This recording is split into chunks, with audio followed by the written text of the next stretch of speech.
Chapter 2434. Ascending to heaven. When they heard the Grand Elder's exclamation, everyone stared at the scroll Phoenix Rain held, astonished. Zero Wing is actually selling such an item? Magic barrier scrolls were insanely rare on the market. The various powers even hoarded basic magic barrier scrolls, only allowing their main forces access to the tools. Level 100+ Grand Lords were simply too difficult to deal with for current players. If one of these Grand Lords possessed special skills, not even Tier 3 MTs would be able to tank it, let alone Tier 2 MTs. To help their main forces explore level 100 neutral maps, the various powers relied on magic barriers to defeat these level 100+ Grand Lords. Unfortunately, due to how scarce these scrolls were, the various powers didn't even have enough to arm their main forces sufficiently. As a result, the team's exploration speed was still quite slow. The best magic barrier scrolls on the market were only intermediate rank. There were practically never advanced magic barrier scrolls available. Although the various superpowers had even offered to trade level 100 dark gold equipment for the advanced ranked scrolls, no one was willing to sell what they had. And yet, not only had Feng revealed an advanced magic barrier scroll, but it was also an ancient barrier scroll. In God's domain, intermediate magic arrays could only affect level 100+ Grand Lords. They were nearly useless against level 100 mythics. Only advanced magic arrays would prove effective against such high-ranked monsters. With a complete set of advanced magic barrier scrolls, one could even slay a level 100+ mythic monster.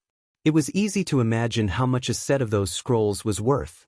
Ancient magic arrays were generally stronger than ordinary magic arrays of the same rank, and fewer players were required to channel the magic arrays. This allowed more of the team to participate in the actual fight. If a team used an advanced magic barrier, they'd still need around 30 Tier 3 experts to take down a level 100+ mythic monster.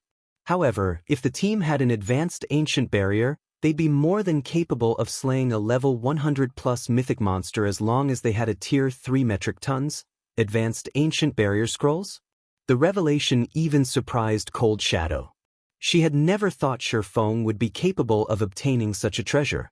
If what Feng had suggested were true, and Zero Wing could sell large quantities of the 12 elemental pillars, the Dragon Phoenix Pavilion would easily be able to dominate the Hill of Ruins.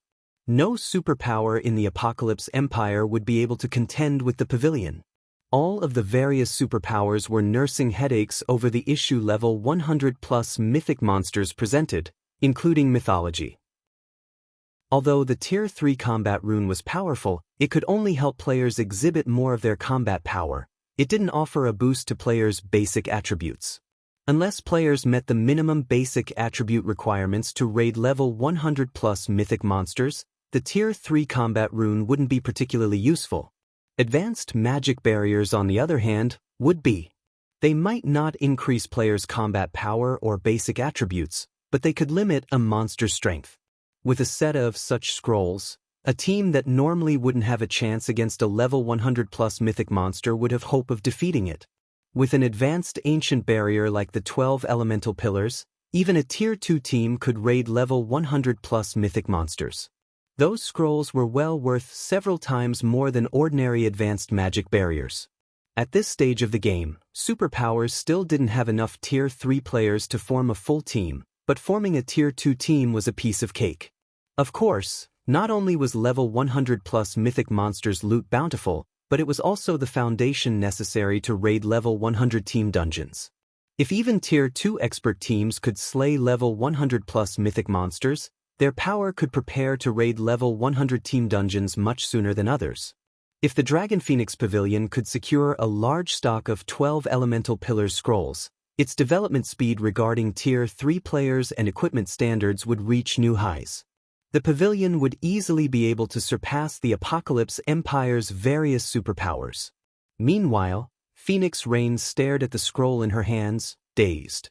Nine Dragons Emperor broke the silence with a laugh, saying, "Guild Leader Black Flame, this is an advanced ancient barrier scroll we're talking about, yet you're suggesting that you can sell them in bulk? Do you take us for fools?" Nine Dragons Emperor instinctively denied Feng's claim. The swordsman must have gone to great lengths to secure a single 12 elemental pillar scroll and was lying about Zero Wing's interest in selling Phoenix Rain a bulk order just to make her look good in front of the pavilion's Grand Elders. The strongest magic barriers the various superpowers could craft were intermediate rank. Furthermore, not only were the required materials incredibly valuable, but no more than 5 superpowers were actually capable of crafting intermediate magic barrier scrolls. How, exactly, was Zero Wing supposedly capable of mass-producing advanced ancient barrier scroll? Is that so? Feng chuckled, pulling 10 sets of 12 elemental pillars, the scrolls he had found in the magic temple, from his bag. Feng tossed one scroll after another on the ground, quickly forming a small mound. As he did, everyone sensed the mana density around them increase considerably. 9 Dragons Emperor had been prepared to mock Feng further, but seeing the magic array scrolls, he turned deathly pale and couldn't bring himself to utter a single word. Everyone in the plaza fell silent, and the pavilion's members gazed at Feng with admiration. 9 Dragons Emperor was a true hero in the Dragon Phoenix Pavilion. Not only was he individually powerful, but he was also an excellent commander. He had even led the pavilion's branch guild in the Black Dragon Empire to prosper, despite the various otherworld powers' invasion. But the moment he had accused Feng of lying, the swordsman had revealed 10 sets of the 12 elemental pillars. Moreover, Zero Wing's guild leader tossed them on the ground as if they were worthless pebbles. This was a slap in the face to 9 Dragons Emperor and had been done before the pavilion's members. To top it off, 9 Dragons Emperor couldn't find anything kind of rebuttal. He wouldn't dare. The only thing coming out of his mouth should be compliments for Feng. If he said anything else, he might even lose his position as a pavilion master, not to mention his chance to become the great pavilion master. Not even superpowers guild leaders could subject 9 Dragons Emperor to such humiliation. So, that's the case. Cold Shadow grit her teeth. When 9 Dragons Emperor said nothing more, she knew that the situation was no longer in her favor. She then turned to look at Phoenix Rain and said, "Phoenix Pavilion Master, your insight truly is impressive. Since it seems that a partnership between our guilds is no longer possible, I won't interrupt your discussions with guild leader Black Flame. I have other matters to attend to, so I'll take my leave." Cold Shadow decisively led her subordinates away from the Dragon Phoenix Pavilion's residence. She didn't show the slightest hint of anger or disappointment, as if her negotiations with the pavilion had meant nothing to her. Meanwhile, none of the Dragon Phoenix Pavilion's members were surprised by the outcome. It was clear that Zero Wing had more to offer than mythology, which was based on the Western continent. Even a fool would recognize the stronger potential ally. Cold Shadow wouldn't linger to suffer further embarrassment. Rain, guild leader Black Flame, has taken time out of his busy schedule to visit our main headquarters. As a pavilion master, how can you leave him standing out here for so long? You are being impolite. A white-haired Grand Elder berated Phoenix Rain after Cold Shadow had left the guild residence. The old man had been loud, but everyone could tell that he wasn't angry in the least. Rather, his tone contained joy and excitement. He had obviously chosen to support Phoenix Rain's side. The Grand Elder's comments shook Phoenix Rain from her daze, and she addressed Feng. "My mistake. Guild leader Black Flame, please come in." Phoenix Rain had never dreamed that Feng would be so powerful as to reveal one trump card after another. Not only had he sent mythology's Cold Shadow packing, but he had also managed to drag the entire Dragon Phoenix Pavilion to her side. The situation had developed so quickly that she was at a loss. Once Phoenix Rain led Feng and his entourage into the guild hall, the Grand Elders in the plaza shot 9 Dragons Emperor piteous looks. After expressing their helplessness, they, too, returned to the guild hall, dismissing the other pavilion master. "We're in trouble now, pavilion master. Thanks to Black Flame, the Grand Elders now support Phoenix Rain," Martial Dragon said, frowning as he watched the Grand Elders walk away without a word. After today, 9 Dragons Emperor's chances of becoming the next great pavilion master were non-existent. "Trouble?" 9 Dragons Emperor shot back with a sinister sneer. "Wrong. This is our chance." Phoenix Rain might have ascended to heaven thanks to Zero Wing's potential and foundations, but possessing wealth without the strength to protect it is a crime. Zero Wing shouldn't have revealed its flying ships and advanced ancient barrier scrolls so early. What do you think the various superpowers will do if they find this out? Approach Zero Wing in hopes of cooperation? Martial Dragon guessed after considering the question. Read latest chapters at Wuxia World. And if that fails? Nine Dragons Emperor asked, smiling at Feng's departing figure. They'll do everything in their power to destroy Zero Wing. Martial Dragon exclaimed as realization dawned on him. He also realized why Cold Shadow had left so quickly. Zero Wing might be fine with its flying ships, but the advanced ancient barrier scrolls could change the status quo in God's domain. If the various superpowers couldn't get their hands on the 12 elemental pillar scrolls, they wouldn't be content to let a pseudo-superpower like Zero Wing hold on to them. Today's events would certainly reach the various superpowers, and once it did, they would take action. Even if Zero Wing allied with a few superpowers, they couldn't protect the guild. The 12 elemental pillars scrolls touched on the foundations and futures of every superpower. Unless the various superpowers were willing to bow to Zero Wing in the future, they would try to destroy the smaller guild now, ensuring that the status quo remained the same. While Nine Dragons Emperor and Martial Dragon whispered amongst themselves, news of Zero Wing's 3 flying ships and its ability to mass-produce advanced ancient barrier scrolls spread like wildfire, soon reaching the various superpowers' upper echelons.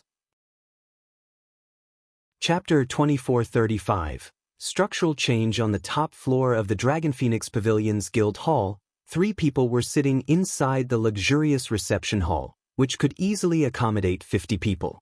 Aside from Phoenix Rain and Feng, only Blue Phoenix was present. The degree of privacy for the meeting was even greater than that for the Dragon Phoenix Pavilion's Grand Elder meetings. As for the Dragon Phoenix Pavilion's Grand Elders who had been in the plaza before, they wisely stayed away, having no intention of participating in the discussions between Feng and Phoenix Rain. Moreover, with Kola, Tiexin, and Zero Wing's other Tier 3 experts standing guard outside the reception hall, anyone who wished to spy on the meeting couldn't do so. Guild Leader Black Flame, I really have to thank you this time. If not for your help, those Grand Elders would have sided with Nine Dragons Emperor, Phoenix Rain said as she looked at the 10 sets of 12 elemental pillars on the table. These advanced ancient barrier scrolls are extremely precious, so you should quickly store them. Although magic array scrolls won't suffer any damage from exposure, these scrolls are quite ancient. If you don't store them properly, the magic arrays drawn on them might deteriorate. If that happens, it'll be a huge loss. In God's domain, magic array scrolls normally wouldn't deteriorate. However, some ancient magic array scrolls were a different story. The march of time would compromise the durability of some ancient magic array scrolls.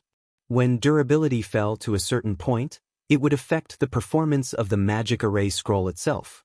Meanwhile, moving the scrolls could reduce their durability by a certain amount.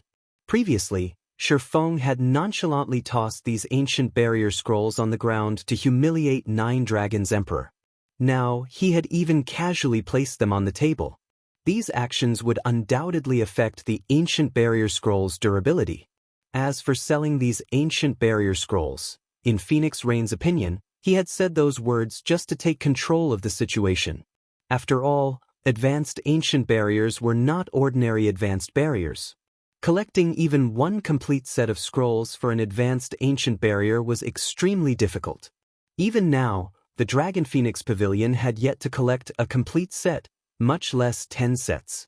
Meanwhile, at this stage of the game, 10 sets of 12 elemental pillars would be extremely helpful to any superpower. If Zero Wing actually sold these ancient barrier scrolls, it would suffer an immense loss. No need. I originally planned to sell these 10 sets of 12 elemental pillars to you, Phoenix Pavilion Master, Feng said, shaking his head. You really plan on selling them? Phoenix Rain was a little surprised at the serious expression on Feng's face. She then tried to dissuade him, saying, These are 10 sets of advanced ancient barrier scrolls we are talking about. You can kill a minimum of 10 level 100 mythics with them. If you properly locate these bosses, Zero Wing's main force will receive a huge improvement in strength. If you're worried about 9 Dragons Emperor's side, you can rest assured. I still have a few sets of advanced barrier scrolls. With them, I should be able to head him off. The entire Dragon Phoenix Pavilion could easily tell that Feng was only conducting the transaction this time out of respect for Phoenix Rain. As for how many she purchased and how she used them, outsiders wouldn't have a say. She could simply sell the few precious sets of advanced barrier scrolls she had to the guild to buy herself some time. Once she hatched the honed eagle egg from the molten ruin, she would be able to secure much more resources from level 100 neutral maps. As for the 10 sets of 12 elemental pillars, nobody would really know if she had used the scrolls or not. She didn't need to worry about the secret getting out as her main force consisted solely of her trusted aides. With the resources she could gain with the help of a flying mount, tricking the guild's grand elders should be feasible. Standing at a side, Blue Phoenix nodded in agreement with Phoenix Rain's words. She felt that Feng had already helped them a great deal this time. They naturally couldn't let him suffer any more losses. Phoenix Pavilion Master, you're overthinking things. I'm really here to do business, Feng said, a bitter smile forming on his face when he saw Phoenix Rain's and Blue Phoenix's reactions. From the very beginning he had intended to sell the 12 elemental pillars, though not on such a large scale. Instead, he merely planned to sell it to Zero Wing's partners to ensure that the ancient barrier would not land in the hands of outsiders and aid his enemies. At the same time, it would also earn his guild a large amount of resources and coins. The production of 12 elemental pillars scrolls required a large number of elemental crystals and magic cores, which were treated as strategic resources by guilds. Guilds normally wouldn't sell them. As a result, it was impossible to purchase these materials in bulk. Hence, if Zero Wing wished to mass-produce the 12 elemental pillars, it would have to exchange for these materials with the various powers. Moreover, Feng was currently in extreme need of magic crystals and coins. This was especially true for magic crystals. Even though he had 2 veins capable of producing magic crystals, his demand for magic crystals was still far above what the 2 veins and Zero Wing could supply. As to why he was in dire need of magic crystals, it was because the teleportation gate linking the eastern and western continents cost a lot of magic crystals to operate. Moreover, magic crystals were far rarer and more valuable on the western continent. Hence, magic crystals could be considered a very powerful currency there. To purchase the rare materials over there in bulk, he had to have a large number of magic crystals. Of course, there was also the option of selling the eastern continent's unique materials on the western continent. However, these unique materials were similarly precious on the eastern continent. Moreover, the various superpowers had a monopoly on them, and Zero Wing could get its hands on only a limited amount. After all, superpowers capable of traveling between the 2 main continents generally traded with superpowers that possessed these unique materials. In the end, Feng had concluded that he could only conduct transactions using magic crystals. Guild leader Black Flame, can you really supply these 12 elemental pillars in bulk? Blue Phoenix blurted out in surprise when she saw the bitter smile on Feng's face. These were advanced ancient barrier scrolls they were talking about. If the Dragon Phoenix Pavilion could purchase them in bulk, then the pavilion's development would definitely skyrocket. Of course. However, you should know how precious the 12 elemental pillars are. I cannot sell them too cheaply. In fact, they can't even be weighed using coins, Feng said, chuckling when he saw Blue Phoenix's excited expression.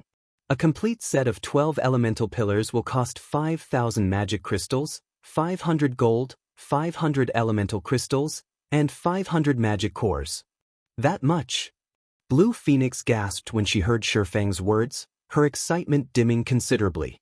Based on the price he quoted, the Dragon Phoenix Pavilion wouldn't be capable of purchasing that many sets, not when the total value of each set of scrolls exceeded 4,000 gold. Moreover, magic crystals, elemental crystals, and magic cores were all strategic resources. Obtaining these items in large numbers wasn't easy. After taking into consideration the guild's own use, the Dragon Phoenix Pavilion would be able to take out only a small number of these items for exchange. This would also be the case for other superpowers. Sure enough, the price really isn't low. Phoenix Rain also revealed a bitter smile as she gazed at the 10 sets of 12 elemental pillars on the table. I'll buy 30 sets first then.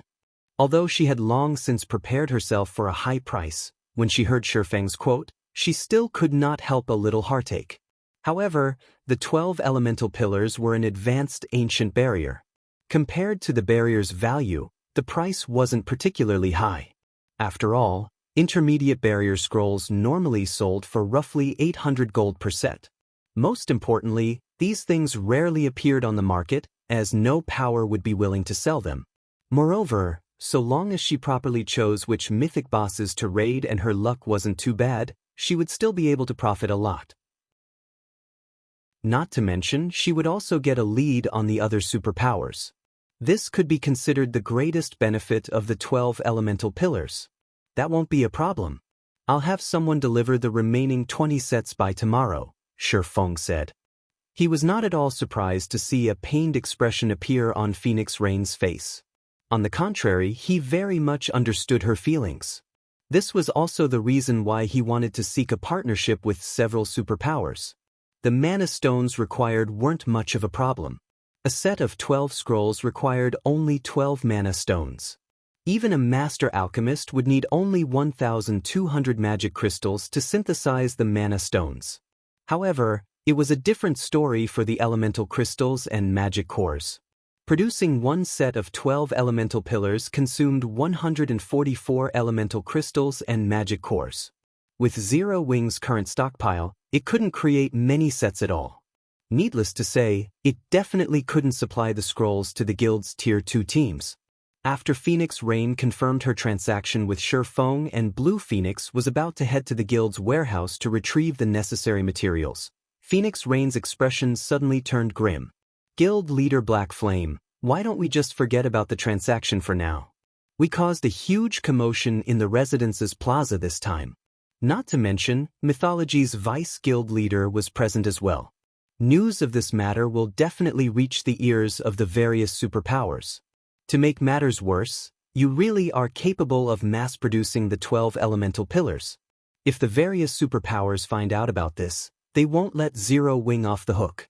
They might even cooperate to force you to hand over the method for obtaining the 12 elemental pillars, Phoenix Rain said. After giving the matter some thought, she still concluded that it wouldn't be wise to purchase the 12 elemental pillars. In God's domain, the various superpowers would always plant spies in other superpowers. The Dragon Phoenix Pavilion was no exception. Hence, news of today's matter had most likely reached the ears of the various superpowers already. It might be fine if Feng had simply been using the 12 elemental pillars to trick Nine Dragons Emperor. At worst, her reputation in the guild would plummet, and many of the guild's grand elders would switch to Nine Dragons Emperor's side. However, since this matter was true, things had become troublesome. There would be no problem if the 12 elemental pillars transaction involved only a small amount of materials. With her status as a pavilion master, she could secretly conduct the transaction without anybody finding out about it. However, the amount of materials the 12 elemental pillars required was simply too much. If she took out that many materials from the guild warehouse, people would definitely notice. If she used the 12 elemental pillars, the likelihood of discovery would be even greater. Read latest chapters at Wuxia World. The various superpowers might be able to ignore the fact that Zero Wing had a reliable method for obtaining flying ships, as flying ships could, at most, allow Zero Wing to stabilize its rule over the territories it currently possessed. These flying ships wouldn't budge the various superpowers' foundations at all. However, the 12 elemental pillars were a different story. If Zero Wing supplied the advanced ancient barrier scrolls in bulk, the structure of the current god's domain would change drastically. The various superpowers definitely wouldn't cotton to Zero Wing restraining them or a pseudo-superpower deciding their future. Even the 5 great super guilds wouldn't sit still and watch this happen. In that case, there would only be 2 possible outcomes to this situation. The first would be the various superpowers joining hands to annihilate Zero Wing and maintain the status quo. The second outcome would be Zero Wing being forced to hand over its method for obtaining the 12 elemental pillars and submit itself to the various superpowers. Both of these outcomes would be fatal to Zero Wing's development. Hence, Phoenix Rain decided that it was best to treat today's incident as Feng tricking Nine Dragons Emperor. That way, Zero Wing would be able to avoid destruction. Chapter 2436, Zero Wing's craziness. Upon hearing Phoenix Rain's words, Blue Phoenix, who had just stood up from her seat, immediately came to a realization.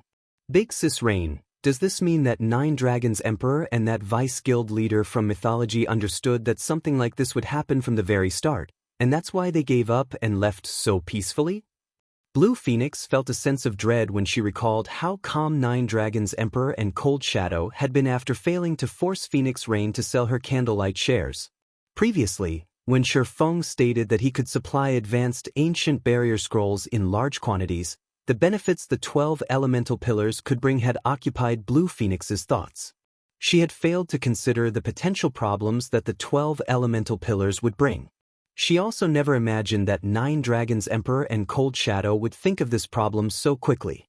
Meanwhile, judging by how decisively Cold Shadow had left the Dragon Phoenix Pavilion's residence, she might have already started planning how she could capitalize on this matter. That's most likely the case, Phoenix Rain said, nodding. However, we can still salvage this situation. So long as we can falsify this matter, the two of them won't be able to take action even if they want to. Although Feng had publicly revealed that he possessed 10 sets of 12 elemental pillars, he didn't actually prove that he was capable of supplying the ancient barrier in bulk. At the very least, none of the people that knew about his ability to do so was an outsider. Hence, it wouldn't be difficult to convince the various superpowers that he couldn't. If those superpowers discovered that this matter was fake, then Nine Dragons Emperor and Cold Shadow's plan to target Zero Wing would naturally fall through. After all, the strength Nine Dragons Emperor and Cold Shadow possessed on the eastern continent couldn't shake the current Zero Wing's foundations. You really don't need to hide this matter. If they wish to take action, they are free to do so. If they are capable of doing so, that is, Feng said, chuckling when he saw Phoenix Rain and Blue Phoenix worrying about the problems that the 12 elemental pillars would bring Zero Wing. In the current God's domain, nobody knew better than Feng what influence the 12 elemental pillars would have. Compared to the benefits the 12 elemental pillars could bring Zero Wing, the consequences of publicizing it were insignificant.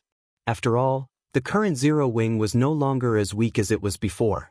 In God's domain, the period when players were transitioning from level 100 to Tier 3 was the longest and most difficult for players to get through. In the past, a massive gap had formed between the various powers because of this period. Some unknown guilds had become superpowers, and some superpowers had faded out of existence as a result of this period. Although Zero Wing currently had a tremendous advantage when producing Tier 3 players, the guild's lack of experts prevented it from capitalizing on this advantage. Meanwhile, it was only a matter of time before the various superpowers caught up to Zero Wing in this regard. Hence, what Feng needed to do now was expand Zero Wing's advantages and utilize these advantages to allow Zero Wing's experts to break free from this problem. Phoenix Rain hesitated when she saw Feng's confident expression. Zero Wing's current strength indeed could not be underestimated, especially with it having 3 flying ships. The presence of these 3 flying ships made it practically impossible for anybody to threaten Zero Wing's air superiority. However, the various superpowers were not easy opponents, either. If the various superpowers banded together, even the 5 great super guilds would have to compromise. Moreover, this matter was all because of her. In reality, Feng could have conducted this transaction in secret and slowly developed Zero Wing's strength in God's domain. There wouldn't have been any need for Zero Wing to become enemies with the various superpowers at all. Actually, before I came here, I had Aqua contact a few other guilds and arrange for a meeting with them 3 hours later. At that time, I'll be selling the 12 elemental pillars to them as well, Feng said, smiling. So, even if the incident just now hadn't happened, the various superpowers would still find out about this matter. There is no need to blame yourself, Phoenix Pavilion Master. So long as he started selling something like the 12 elemental pillars, he would definitely draw the attention of all superpowers. Hence, he had not hesitated to use the 12 elemental pillars to humiliate 9 Dragons Emperor and Cold Shadow. By doing so, not only would he elevate Phoenix Rain's position in the Dragon Phoenix Pavilion, but it would also serve as a small promotion to the several guilds he had invited. At that time, he could save himself the trouble of proving that he was capable of supplying the 12 elemental pillars in bulk. After all, the madness of the various superpowers was the best proof. After hearing Feng's explanation, both Phoenix Rain and Blue Phoenix felt that he was simply crazy. Feng was basically forsaking his life for money. Selling the 12 elemental pillars might bring him a lot of benefits, but even super guilds would not dare risk becoming enemies with the various superpowers just for this much profit. After all, the current era was different. Tier 2 experts were no longer as useful as before. Only Tier 3 experts could be considered a guild's true combat power.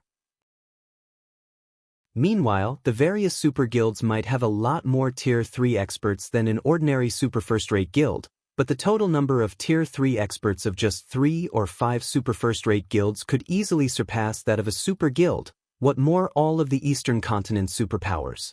Since you have already said so, then I'll represent the Dragon Phoenix Pavilion in purchasing 100 sets of 12 elemental pillars from Zero Wing. Guild Leader Black Flame, may I know if you can supply this many? Phoenix Rain asked seriously after taking a deep breath. After seeing how crazy Feng was behaving, she decided to take a leap of faith. The current Dragon Phoenix Pavilion was in a very awkward position, ranking neither very highly nor lowly among the various superpowers. Since Zero Wing was already doing its best, she naturally had to try her best as well and gamble all of the Dragon Phoenix Pavilion's available materials and magic crystals. The 12 elemental pillars were very expensive. In the off chance that the loot of the level 100+ mythic monsters the guild hunted was not ideal and failed to allow the guild to recoup its investment, the other superpowers in the Apocalypse Empire were likely to surpass the Dragon Phoenix Pavilion. After all, a guild's development required plenty of resources. This was especially true for magic crystals.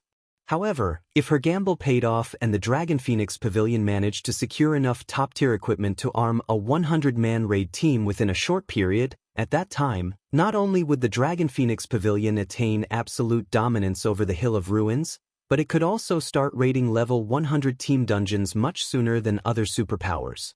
With these advantages, the losses the Dragon Phoenix Pavilion would suffer from expending so many resources would no longer be a problem. Big Sis Rain. Blue Phoenix gaped in shock upon hearing Phoenix Rain's words. She never thought that Phoenix Rain would take such decisive action. With the invasion of the otherworld powers having greatly intensified the competition in the Apocalypse Empire, just purchasing 30 sets of 12 elemental pillars would have already put a heavy strain on the Dragon Phoenix Pavilion's resources. Purchasing 100 sets would basically empty the guild's stockpile. If the Dragon Phoenix Pavilion failed to secure dominance over the Hill of Ruins with the 100 sets of 12 elemental pillars, then the guild would suffer immense losses. At that time, Phoenix Rain would lose all hope of becoming the next great pavilion master. That won't be a problem. However, I'm afraid you'll have to wait until tomorrow for all 100 sets to be delivered, Feng said. He, too, was surprised at the amount that Phoenix Rain requested. Purchasing 100 sets of 12 elemental pillars would cost 500,000 magic crystals, 50,000 gold, 50,000 elemental crystals, and 50,000 elemental cores. This was no trivial amount of resources. There was no superpower that would not feel strained from spending so many resources. Read latest chapters at Wuxia World. Blue, start making the necessary preparations. Once Phoenix Rain received Feng's confirmation, she immediately had Blue Phoenix collect the required materials from the guild warehouse. When Blue Phoenix visited the residence's warehouse, her actions immediately created an uproar among the Dragon Phoenix Pavilion's upper echelons. The request for 50,000 gold was fine, as that wasn't a significant amount of money for the Dragon Phoenix Pavilion. However, the number of magic crystals, elemental crystals, and magic cores that Blue Phoenix requested was another matter altogether. These were all materials necessary to produce potions needed for exploration, yet Blue Phoenix had put in a request for more than 90% of the guild's stockpile for these materials. However, neither Ku Rong nor the Grand Elders of the guild tried to stop Blue Phoenix. On the contrary, they immediately approved Blue Phoenix's request and instructed the warehouse manager to supply Blue Phoenix with all of the requested materials. They also didn't bother questioning her purpose for these materials. After all, in the current Dragon Phoenix Pavilion, Phoenix Rain could already be considered the pseudo-great pavilion master. She was well within her authority to make use of these materials. Meanwhile, this shocking piece of news also entered the various superpowers' ears immediately. Chapter 2437, Shocking All Sides Black Dragon Empire, Black Dragon City, Dragon Phoenix Pavilion's residence. Currently, over 50 players were seated inside the spacious top-floor reception room. Close observation would reveal that every one of these players had reached Tier 3. Even a Superpowers Guild leader would turn grim upon seeing this scene. After all, at this stage of the game, only a few superpowers had more than 50 Tier 3 players under their command. Dragon Pavilion Master, why did you call us here today?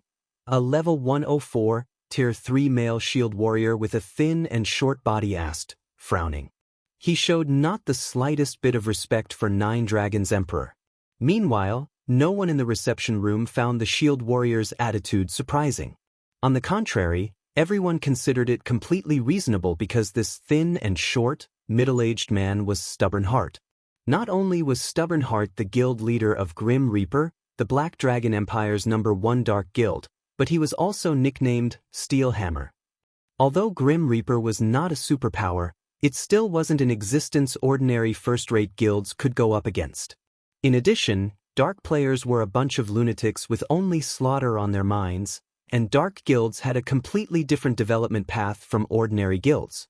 Hence, Grim Reaper did not fear any of the superpowers operating in the Black Dragon Empire. Naturally, Stubborn Heart wouldn't bother behaving politely around Nine Dragons Emperor. Upon hearing Stubborn Heart's question, everyone present turned to look at Nine Dragons Emperor curiously. After all, this was also the question they all wished to ask. Everyone in the room was a person of respectable standing in the Black Dragon Empire. They were either the guild leaders of dark guilds or the commanders of top adventurer teams. There were even a few guild leaders of first-rate guilds present. This was basically a gathering of the Black Dragon Empire's top brass. Naturally, it's good news, Nine Dragons Emperor replied with a calm smile. Haven't you all been wishing to develop in the Cold Spring Forest? Your chance has come. Cold Spring Forest was the level 100 neutral map closest to the Black Dragon Empire. However, due to Zero Wing Stone Forest City, the Black Dragon Empire's various major powers could only watch helplessly as Zero Wing and its partners monopolized the entire map. After all, if even superpowers were helpless against Stone Forest City, how could the various major powers do anything against it? What are you trying to say? Stubborn Heart asked, somewhat tempted by Nine Dragons Emperor's words. Cold Spring Forest was a level 100 neutral map. Even dark guilds like Grim Reaper could not avoid grinding in such maps. If Grim Reaper could gain some benefits from Cold Spring Forest, then the guild's development would definitely take a leap forward. I believe you more or less know about the matter that happened over at the Dragon Phoenix Pavilion recently, Nine Dragons Emperor said. To be precise, I'm referring to Zero Wing taking out advanced ancient barrier scrolls. That's right. We know a little about that, but what of it? Is Zero Wing willing to sell us some? Stubborn Heart asked, chuckling. Not to mention, nobody knows if that information is actually true or not. At this stage of the game, any power would consider the 12 elemental pillars an absolute treasure. Nobody would not be tempted by it. However, how could Zero Wing possibly sell such a precious treasure to outsiders? Moreover, that was an advanced ancient barrier they were talking about, technology passed down from ancient times. It shouldn't be possible to procure many of it. I can tell you now that Zero Wing is indeed capable of supplying a large number of those ancient barrier scrolls, Nine Dragons Emperor said with some excitement. Moreover, I have solid proof of this matter. How is that possible? The technology necessary to produce ancient barrier scrolls should have been lost in ancient times. Everyone reacted in surprise when they heard Nine Dragons Emperor's confident reply. They had never thought that this piece of information was true. As for Nine Dragons Emperor lying to them, the chances of that happening were close to zero. After all, Nine Dragons Emperor wouldn't gain any benefits from doing so. What does this have to do with us? Even if we make a fuss about this, we still won't get our hands on those scrolls, Stubborn Heart stated. While it was indeed frightening that Zero Wing could supply advanced ancient barrier scrolls in bulk, that was a matter that concerned only the various superpowers. Major powers like theirs weren't qualified to interfere in this matter at all. That's why I have gathered you all here, Nine Dragons Emperor said as he swept a glance around the room. Smiling, he continued, you might not be strong on your own, but combined, even current super guilds cannot ignore your strength. Meanwhile, because of the ancient barrier scrolls, the various superpowers definitely won't let Zero Wing off the hook this time. It won't matter even if Zero Wing possesses Stone Forest City. Under the might of a Tier 3 army, only destruction awaits Zero Wing. At that time, if we form an alliance, we might not be able to obtain those ancient barrier scrolls, but we can get a share of Stone Forest City's benefits. Are you all not interested in Stone Forest City? Nine Dragons Emperor's words seemed replete with infinite temptation since everyone's breathing quickened after listening to his speech. The eyes of some of those present even started glowing. Who wouldn't be interested in the current Stone Forest City? Even now, Stone Forest City was still the only city established in a level 100 neutral map on the eastern continent. It allowed players to not only recover from exhaustion rapidly but also save up on plenty of travel time. Many Tier 3 experts were willing to spend astronomical amounts of money just to rent a house there. Even then, actually renting a house in the city remained an extremely difficult proposition. If they became the rulers of Stone Forest City, the profits they could rake in would be unimaginable. Everyone present immediately signed a contract with Nine Dragons Emperor and formed a powerful alliance of interests. Meanwhile, the purpose of this alliance was to provide its members with greater authority when negotiating with the various superpowers. At the same time, inside one of the VIP rooms of an advanced restaurant in Starmoon Kingdom's White River City, Vice Guild Leader, we have already verified Black Flame's words. In order to purchase a large number of those ancient barrier scrolls, Phoenix Rain has gone as far as to empty out the Dragon Phoenix Pavilion's stockpile of materials and magic crystals. A tall and robust man too. For meters tall, reported respectfully to the beautiful, short-haired woman before him. This short-haired woman was none other than Cold Shadow, one of mythology's Vice Guild leaders. After leaving Twilight City, she had immediately made her way to White River City. At the same time, she had also tasked her spies with monitoring the Dragon Phoenix Pavilion's every action. I never thought that Zero Wing would actually possess such a foundation. It seems I really underestimated it before.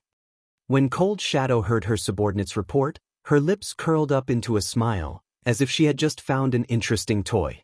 In addition, we have also received news that Zero Wing has invited the Secret Pavilion, 13 Thrones, Giant's Heart, and Unyielding Soul for a meeting. By the looks of it, Zero Wing is planning to rope these guilds in, using the ancient barrier scrolls to form a common front. Not a bad decision. If Zero Wing has the full support of these guilds, things will indeed become more troublesome, Cold Shadow said, smiling. Unfortunately, it is useless, even if these guilds band together. Proceed according to the plan. Whether it is those ancient barrier scrolls or Zero Wing's secret, we must obtain them all. In her opinion, Feng's action of using the 12 elemental pillars to suppress mythology was simply too immature. He just wasn't aware of the consequences of distributing the 12 elemental pillars in bulk. Let alone the secret pavilion, even if the 5 great super guilds work together, they still wouldn't be able to stop an army of several thousand Tier 3 experts. At the same time, inside a lush, green, primeval forest, a 100-man team consisting of more than 40 Tier 3 experts was resting below a large tree. Meanwhile, lying around this team were the corpses of level 105+ monsters. Many among them were at the Great Lord rank, and one of them was even a Grand Lord-ranked archaic species. Meanwhile, the leader of this team was none other than the secret pavilion's Yuan Tiexin. Black Flame must be insane. How can he possibly do this? Yuan Tiexin's complexion paled after he read the report his subordinate sent him. He is making an enemy out of every superpower on the eastern continent. Originally, Yuan Tiexin thought that Feng was inviting the secret pavilion for a meeting because of some good news. He never imagined that Feng would pull such a huge stunt. "Uncle Yuan, are we still attending the meeting?" Purple Jade asked, a gloomy expression forming on her face after she read the report. Zero Wing had truly gone overboard this time. Previously, the matter regarding Stone Forest City's transfer to the bottomless abyss was still acceptable. After all, back then even the strongest player was at Tier 2. At worst, Stone Forest City's transfer would make a few superpowers envious. No superpower would choose to go for broke. However, Zero Wing's actions this time touched upon the foundations of the various superpowers. To protect themselves, the superpowers would definitely do everything they could to destroy Zero Wing. This time, even the secret pavilion would not be capable of shielding Zero Wing. Of course. Moreover, we need to hurry over immediately. If we wait until the various superpowers form an alliance, everything will be too late. Yuan Tiexin said. Immediately he organized his team and made his way to White River City, planning to persuade Feng to hand over the 12 elemental pillars acquisition method. After that, the secret pavilion would take responsibility for negotiating with the various superpowers. Otherwise, only death awaited Zero Wing. Elsewhere, after Feng received the payment from Phoenix Rain, he promptly returned to White River City as well. However, he did not start production of the 12 elemental pillars. Instead, he made a trip to the Adventurers Association in order to register his Night Division's members for their Tier 3 promotion quest. Originally, he should have conducted these registration procedures long ago. A Night Division's members were considered the private soldiers of players. They were not exactly the same as personal guards. Although Knights would still automatically challenge their Tier 3 promotion quests once they reached level 100, after succeeding in their promotion quest, they still needed their lord to pay a procedural fee to the Adventurers Association to complete their promotion. Previously, as Feng had been tied up with one problem after another, he had not had the time to take care of this matter. Now that all his affairs were settled, he naturally had to get this matter done. Otherwise, he wouldn't be able to open Stone Forest City to the public and turn the city into a true gold mine. After all, if a guild city wished to earn money, it needed a large player population. After transferring Stone Forest City to the Cold Spring Forest, in order to ensure Zero Wing's advantage, Feng had decided to give access only to Zero Wing's allies and a small number of outsiders. However, now that the number of Tier 3 players in the game was increasing, Stone Forest City's advantages were continuously shrinking. In addition, it cost an enormous amount of money to maintain Stone Forest City's daily operations. There was also the economic war with Starlink. Due to these factors, Zero Wing was currently barely making ends meet. Hence, it became necessary for Zero Wing to open Stone Forest City to the public. Previously, with Zero Wing's current strength, Feng wouldn't have dared open Stone Forest City to the public. Fortunately, however, he was a lord and possessed a 5,000-man Night Division, which was the reason why he dared to publicize the 12 elemental pillars. Although he felt that only 200 or so of his 5,000 knights were capable of reaching Tier 3 this soon, NPCs were far stronger than players. Given those Tier 3 NPCs, in combination with the strength of the Tier 2 knights and Stone Forest City's defenses, current superpowers would have a very difficult time threatening Stone Forest City. Read latest chapters at Wuxia World. Meanwhile, if the various superpowers didn't pose a threat to Stone Forest City, they naturally couldn't deal Zero Wing a heavy blow. Lord Bronze Legatee, how may I be of service? Administrator Lorraine asked with a smile after walking into the VIP room Feng occupied. I wish to see the list of my knights that have completed their promotion quest, Feng said. Very well. Lorraine nodded before leaving to search for the necessary information. A short moment later, she returned and handed a list to Feng, saying, Currently, 556 of your knights have completed their promotion quest. Do you wish to conduct the registration procedures for all of them? Chapter 2438, Frightening Knight Division 556. Why are there so many? Feng stared at the list in his hands in disbelief. By his estimates, even though the knights he recruited were of high quality, not that many of them should have been able to complete their Tier 3 promotion quest this soon. After all, Tier 3 was a significant turning point, even for NPCs. Normally, Bronze Tier 2 knights would have less than a 5% chance of completing their Tier 3 promotion quest, while Mysterious Iron Knights' odds would be less than 10%. Only after reaching the Secret Silver rank would knights have an 80% chance of completing their Tier 3 promotion quest. This was also the reason why players had treated knights at the Secret Silver rank or above as treasures in his past life. Hence, of the 5,000 knights he recruited, he would be fortunate if even 200 of them had succeeded in their Tier 3 promotion quest. Now, however, the actual number was more than double his estimates. Those were 556 Tier 3 NPCs they were talking about. Normally, only 2-star lords had so many Tier 3 knights. In order to become a 2-star lord, players needed to possess 200 lord popularity points, twice the amount required to become a 1-star lord. Meanwhile, after becoming a 2-star lord, players could command an additional 2,000 knights, raising the total to 7,000. Compared to 1-star lords, 2-star lords would be much more attractive to NPCs. However, even under such a situation, 2-star lords would generally have around 600 Tier 3 knights. Moreover, achieving this number required the investment of a lot of time and resources. Developing knights couldn't be accomplished within just a few days or weeks. After all, in God's domain, many ordinary players couldn't even reach Tier 3. Those that reached Tier 3 would only be considered subpar among Tier 3 existences. Even Bronze Tier 3 knights could suppress them easily.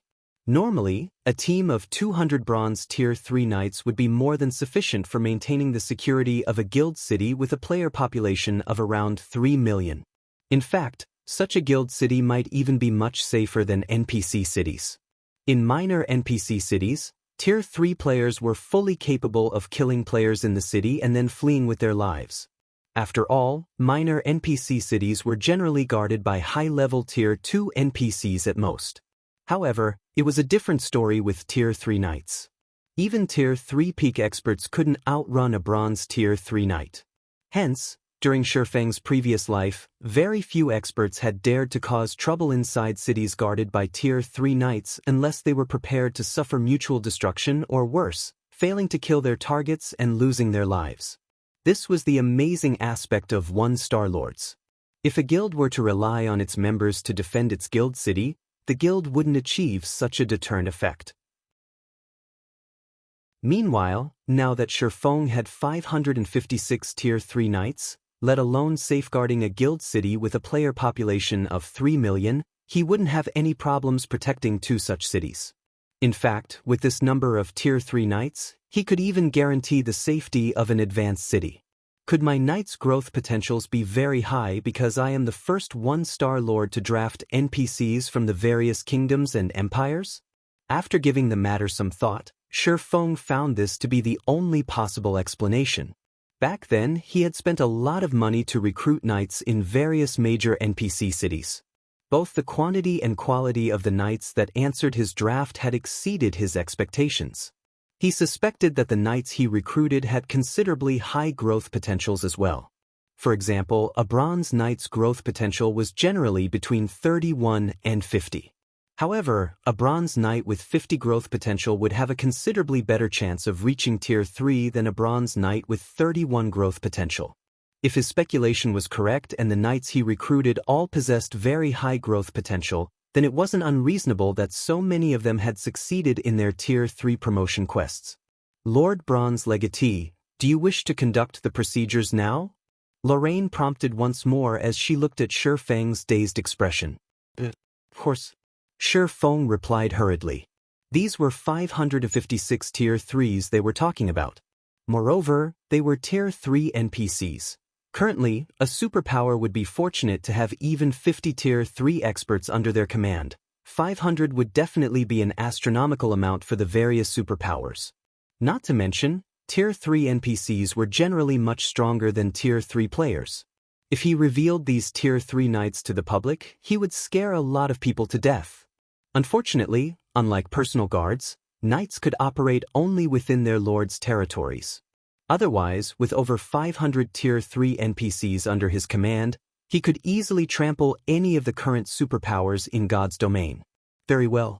The Tier 3 registration procedures cost 10 gold per person. The total bill is 5,560 gold, Lorraine said. All right. Feng nodded.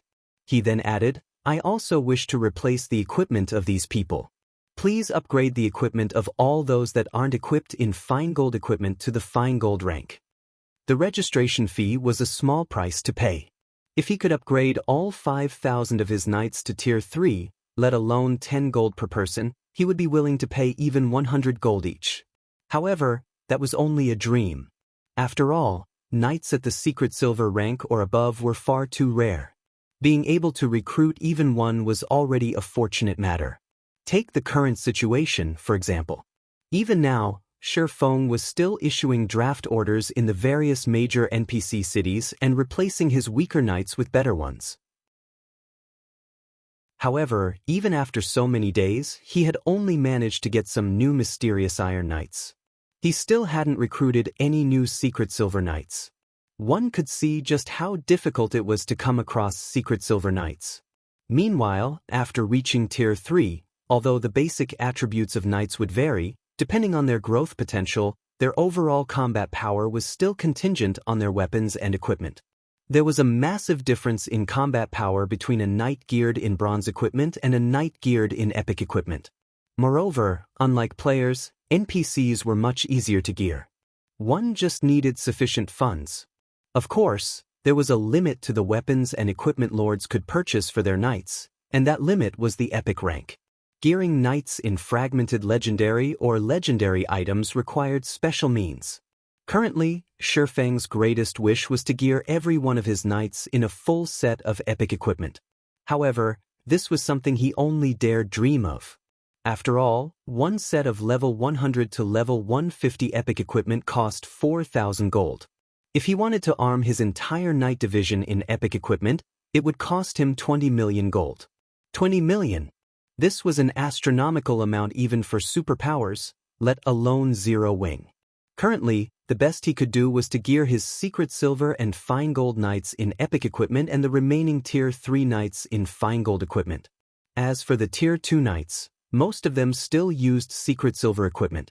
Although Zero Wing had constantly been upgrading the knights' weapons and equipment, the amount invested wasn't a lot, and the upgrades were generally done in very small batches. Feng only dared to upgrade the equipment of more than 500 people because he had some spare funds on hand. Of the 556 people in question, 478 require a change in equipment. Each set of level 100 fine gold equipment is priced at 100 gold. Including the registration fee, your total comes to 53,360 gold, Lorraine said, smiling after taking a look at the list. When Feng heard the price Lorraine quoted, he involuntarily winced slightly as he took out most of the coins he had on hand. It seems I'll have to earn even more money now. Otherwise, I won't be able to nurture these Tier 3 knights. Feng revealed a bitter smile when he saw that he had only around 400 gold left in his bag. He had gone to great lengths to earn 50,000 gold from Phoenix Rain. Just when he thought he had become slightly rich again, all of his money disappeared in the blink of an eye. If not for him having close to 4,000 gold before his transaction with Phoenix Rain, he wouldn't have been able to afford to replace the equipment of his Tier 3 knights. Although 400 gold was a huge sum of money to expert players, Feng was the guild leader of Zero Wing. Having just 400 gold on him was extremely shabby. Moreover, after his knights officially reached Tier 3, their weekly salaries and nurturing fees had also increased. Read latest chapters at Wuxia World. EU as an example, Bronze Tier 3 knights demanded a weekly salary of 200 gold and cost 100 gold per week to nurture. These numbers could basically rival those of fine gold Tier 2 knights. Meanwhile, nearly 300 of the 556 Tier 3 knights were bronze knights. Just nurturing these bronze knights would cost almost 90,000 gold per week. After including the Tier 3 knights that were at the mysterious iron rank and above, nurturing these 556 Tier 3 knights would cost more than 200,000 gold per week. After Feng footed the bill, Aqua Rose suddenly contacted him. Guild leader, Yuan Tiexin and his entourage have arrived at Stone Forest City. Yuan Tiexin has quite an ugly expression on his face and says that he has urgent business to discuss with you, Aqua Rose said. They're here so soon? Have them wait in the city lord's mansion. I'll head over right away, Feng said, chuckling. He then took out a guild transfer scroll for Stone Forest City and disappeared from the VIP room. Chapter 2439, Commotion at Cold Spring Canyon, Stone Forest City. Under Aqua Rose's lead, Yuan Tiexin and Purple Jade reached the city lord's mansion. Just as they were about to enter it, a group of level 100 players, who had just arrived at Stone Forest City, happened to walk by, their eyes filled with shock and wonder as they took in the players around them. Are there so many Tier 3 experts here normally? Isn't Stone Forest City a little too amazing? A level 100 female elementalist exclaimed. Tier 3 experts were currently the strongest combatants in the game. Even first-rate guilds would be fortunate to have a dozen Tier 3 experts under their command. Since there were only a few first-rate guilds in every kingdom and empire, it was incredibly difficult to come across Tier 3 players. Normally, it would be rare to encounter a handful of Tier 3 players even on the main street of an empire's capital. Now, however, there were easily more than 24 Tier 3 players walking along Stone Forest City's main street. However, the resident players of Stone Forest City were behaving as if this situation was normal. Everyone was doing their own thing and paid no attention to the Tier 3 players. There's nothing to get surprised about. Do you know what kind of place Stone Forest City is? The level 102, Tier 3 shield warrior, who was the female elementalist team leader, said. In a low tone, he continued, remember to be extra careful when you're here in the future. Even if the 100 Flowers Palace is a first-rate guild in the Dark Knight Empire, it still can't ensure your safety here. You can only let your guard down after you have reached Tier 3 as well. Currently, Stone Forest City was the only guild city established in a level 100 neutral map, so it held a powerful attraction for players. However, aside from Zero Wing's partner guilds, other players and powers that wished to enter the city could do so only by renting the city's private houses. Meanwhile, Stone Forest City's private houses were both incomparably rare and expensive. Ordinary experts couldn't afford them at all. One could say that every player residing in Stone Forest City either possessed powerful backing or was an extremely powerful individual. Due to this reason, if one accidentally offended someone in Stone Forest City, particularly the Tier 3 players of the city, then one would be in for an absolute nightmare. Players might be safe inside Stone Forest City, as there were NPC knights and Zero Wings experts patrolling it. However, once players left the city, it was a different story. Tier 3 players ruled the fields outside. One would not receive any respect even if they originated from a first-rate guild. Upon hearing this level 102 Tier 3 shield warrior's words, the 100 Flowers Palace's dozen or so talented newcomers promptly nodded their heads and no longer dared to speak casually. Right now, they could clearly sense the attention and auras coming from the people around them.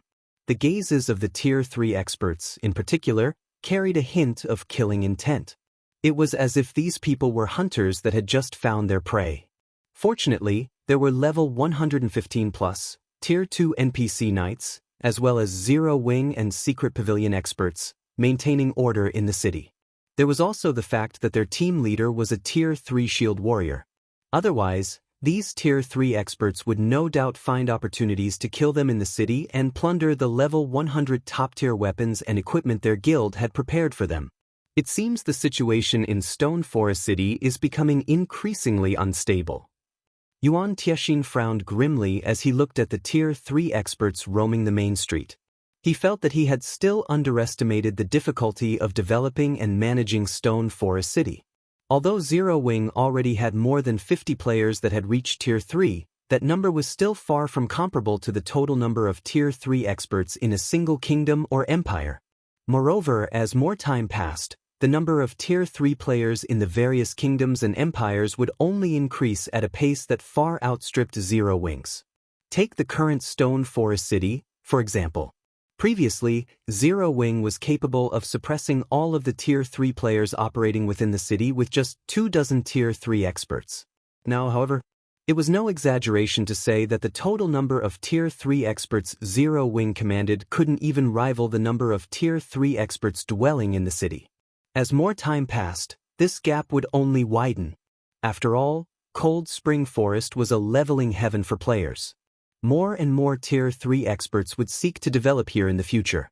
Meanwhile, as Stone Forest City's Tier 3 expert population increased, the city's security would also become a big problem. Although the secret pavilion had garrisoned plenty of its own Tier 3 experts in the city, security remained a problem. After all, Tier 3 experts were powerhouses capable of committing crimes and escaping from even major NPC cities, let alone a guild city like Stone Forest City. Take the current situation, for example. The Tier 3 experts operating in Stone Forest City no longer bothered to hide their killing intent. After all, they understood that managing them was already a challenge for Zero Wing. The guild no longer possessed absolute might and authority in the city. At this rate, it was only a matter of time before Tier 3 experts started secretly taking action within city limits. Yet, despite Stone Forest City falling into such a predicament, not only did Feng not try to think of ways to stabilize the city's situation and properly develop Zero Wing in secret, but he had even gone and aggravated the various superpowers, leaving the superpowers with no choice but to annihilate Zero Wing. Now that the situation had come to this, even the secret pavilion would have a very difficult time guaranteeing Zero Wing's safety. However, Yuan Tiexin did not put too much thought into the matter. Instead, he promptly followed Aqua Rose through the City Lord's mansion's entrance. Right now, his priority was to persuade Feng to hand over the 12 elemental pillars' benefits. Otherwise, the secret pavilion would have nothing to negotiate with to fend off the various superpowers. However, just as the trio were about to enter the inner courtyard of the City Lord's mansion, a regional system announcement suddenly sounded in their ears. Cold Spring Forest Region System Announcement. The seal on Stone Forest City has been lifted, and the city is now officially open to the public. All players may now enter the city to rest after paying an entrance fee. The system announcement repeated 3 times. Although the main god system's mechanical voice contained no emotions, its words thoroughly stunned Yuan Tiexin. Is he insane?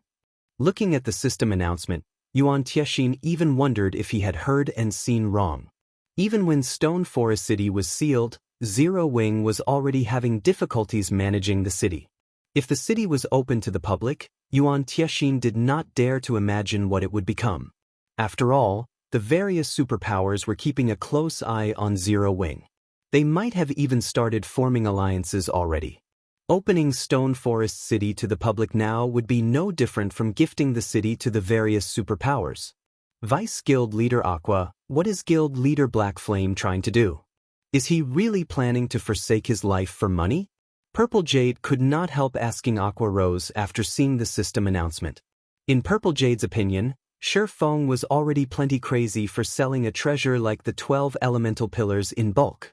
Now, he had actually gone a step further and opened the insecure Stone Forest City to the public. At this rate, even if the various superpowers did not take action, Stone Forest City would still fall into ruin from the large number of experts that would swarm into the city. At this moment, let alone Yuan Tiexin and Purple Jade, even the players operating within the Cold Spring Forest were stunned by this announcement. None of them had thought that Zero Wing would actually allow the public into Stone Forest City. After all, current Tier 3 players were no longer the same as before, no longer existences that ordinary NPC soldiers could suppress. If a large number of Tier 3 experts swarmed into Stone Forest City, the city might still belong to Zero Wing, but the guild would no longer be its absolute ruler. Following a brief moment of surprise, the players operating within the Cold Spring Forest were ecstatic at this piece of news. Stone Forest City's opening meant that they could operate freely in the Cold Spring Forest in the future. They no longer had to waste time traveling between the neutral map and an NPC city. They would also have a much easier time challenging their Tier 3 promotion quest. Meanwhile, all they had to pay in exchange for these conveniences was a small entrance fee. No, I definitely cannot let him mess around like this. The Secret Pavilion is also a shareholder in Stone Forest City. We need to seal Stone Forest City again right away. If we wait until all of Cold Spring Forest's experts enter the city, then the entire city will fall into ruin. Yuan Tiexin felt that Feng had truly gone insane this time. After saying so, he immediately dashed toward the City Lord's mansion's inner courtyard, planning to make his way to the City Lord's office, as players could choose to open or seal the entire city only in the office. However, as soon as he opened the doors to the inner courtyard, a tsunami-like aura immediately struck him, driving an overwhelming sense of fear and helplessness into him. Both Yuan Tiexin and Purple Jade abruptly jumped back, instantly putting a huge distance between themselves and the inner courtyard's entrance. They wore extremely grim expressions as they looked warily at the inner courtyard's plaza, which rivaled the size of a football field. Tier 3 Success? Read latest chapters at Wuxia World. What is going on here? When Yuan Tiexin and Purple Jade first arrived at the small plaza, confusion had momentarily overwhelmed them. Afterward, they gasped reflexively. Their reaction was because the plaza was filled with level 115 plus NPCs, all of whom had actually reached Tier 3. Moreover, these NPCs radiated incredibly powerful auras, with the strongest NPCs inspiring despair even in experts like Yuan Tiexin and Purple Jade. At this moment, Yuan Tiexin and Purple Jade felt as if he had just opened Pandora's box. Meanwhile, the most frightening thing was that all of these Tier 3 NPCs were staring at them right now. Chapter 2440, Yuan Tiexin's shock being the focus of attention from hundreds of Tier 3 NPCs placed immense pressure on Yuan Tiexin and Purple Jade. For a moment, they even felt the urge to turn around and flee. Although both of them had reached Tier 3 already, they were still far from comparable to Tier 3 NPCs in terms of strength. This difference wasn't only in basic attributes. Recently promoted Tier 3 players like them had no way of competing against Tier 3 NPCs in this regard. Moreover, Tier 3 NPCs were existences capable of serving as the magistrate of minor NPC cities. At this point, there was no player in God's domain that did not fear the might of an NPC city's magistrate. This remained the case even after Tier 3 players came into existence. Meanwhile, several hundred magistrate-level NPCs were staring at Yuan Tiexin and Purple Jade. One could easily imagine how much pressure they were under. Have the Dark Forces NPCs occupied Stone Forest City already? Yuan Tiexin's mind gave birth to such a thought as he gazed at the Tier 3 NPCs before him. Since the launch of God's Domain until now, many instances of the Dark Forces NPCs occupying neutral maps had already occurred. These situations were similar to events triggered by players. If players managed to resolve this crisis in time, then they were rewarded handsomely. If not, then the Dark Forces would take over the neutral map completely. At this moment, Stone Forest City might have come across a similar event. There was no explanation for why so many Tier 3 NPCs had suddenly appeared in Stone Forest City, otherwise. It would also explain why Stone Forest City was suddenly opened to the public. Uncle Yuan, what should we do? These NPCs have already locked onto our auras, Purple Jade asked anxiously. At this moment, she did not have the slightest intention whatsoever of conquering this event. After all, this situation could no longer be considered an event. This was practically a natural disaster. Escaping from just one level 100, Tier 3 NPC would already be difficult for her. Now, however, there were hundreds of level 115 plus, Tier 3 NPCs standing inside the plaza. How was she to escape in such a situation? We don't have any other options. I'll try to block them in a moment. Use that chance to activate a Tier 3 instantaneous movement scroll and leave this place. Be quick. These Tier 3 NPCs have reaction speeds and combat standards far superior to those Great Lords and Grand Lords we faced. They won't give us any opportunities to take advantage of, Yuan Tiexin said. At this moment, he understood that it was impossible for both of them to escape.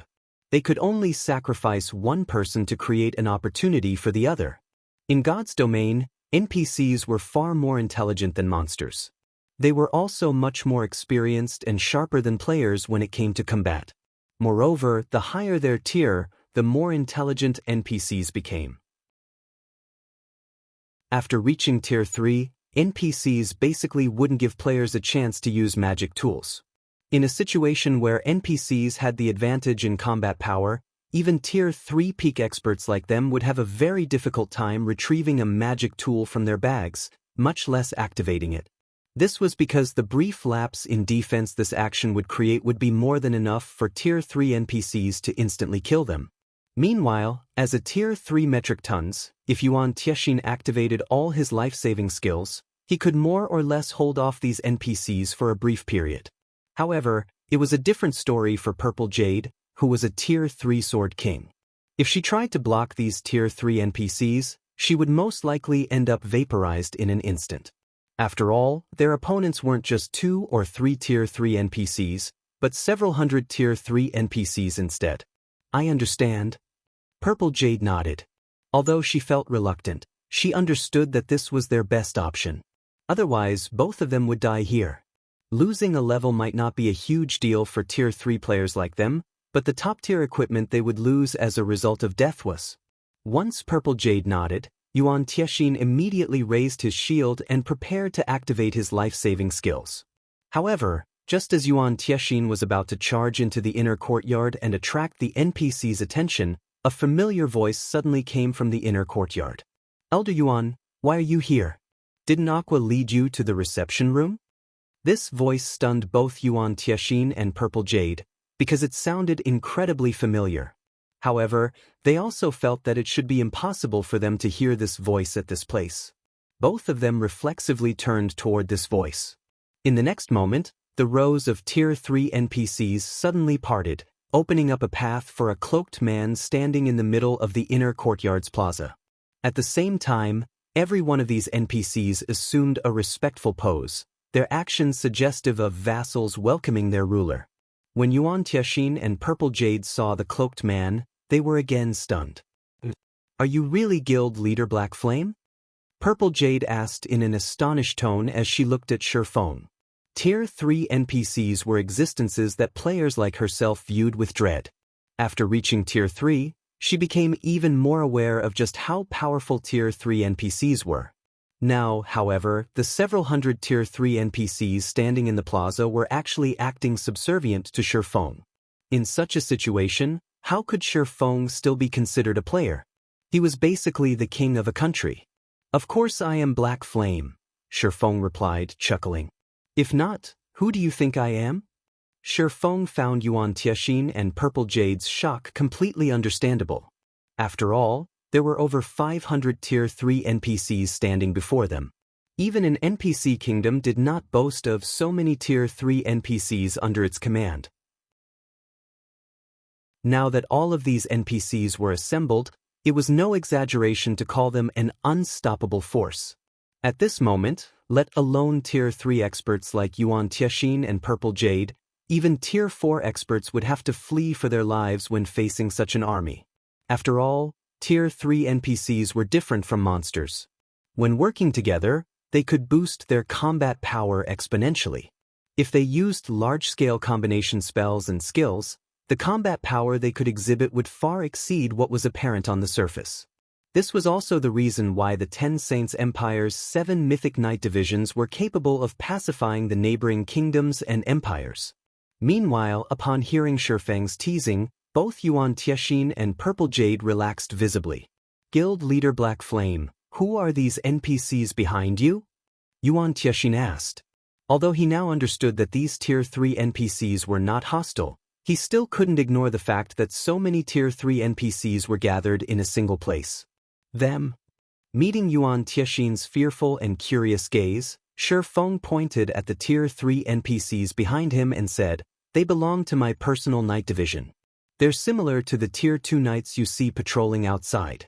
Only, the ones behind me have just been promoted to Tier 3. They belong to your night division? Although Feng had spoken very casually, both Yuan Tiexin and Purple Jade were flabbergasted by his words. They might not have a clear idea of what a night division was, but judging by Feng's tone, they could tell that these Tier 3 NPCs were under Feng's command. These were several hundred Tier 3 NPCs they were talking about.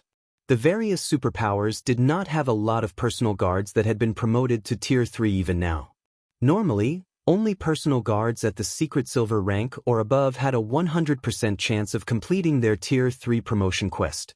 As for personal guards of a lower rank, their chances were very low. However, secret silver personal guards and better were incredibly rare.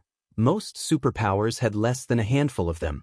Meanwhile, from what Yuan Tiexin could tell, there should be at least 500 Tier 3 NPCs standing inside the inner courtyard.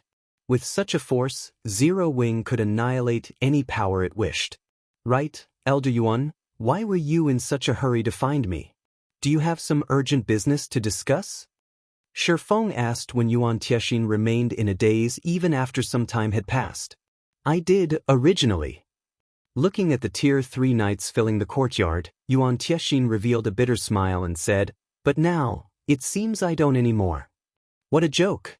Right now, Stone Forest City's defenses were even more frightening than those of a kingdom's capital city.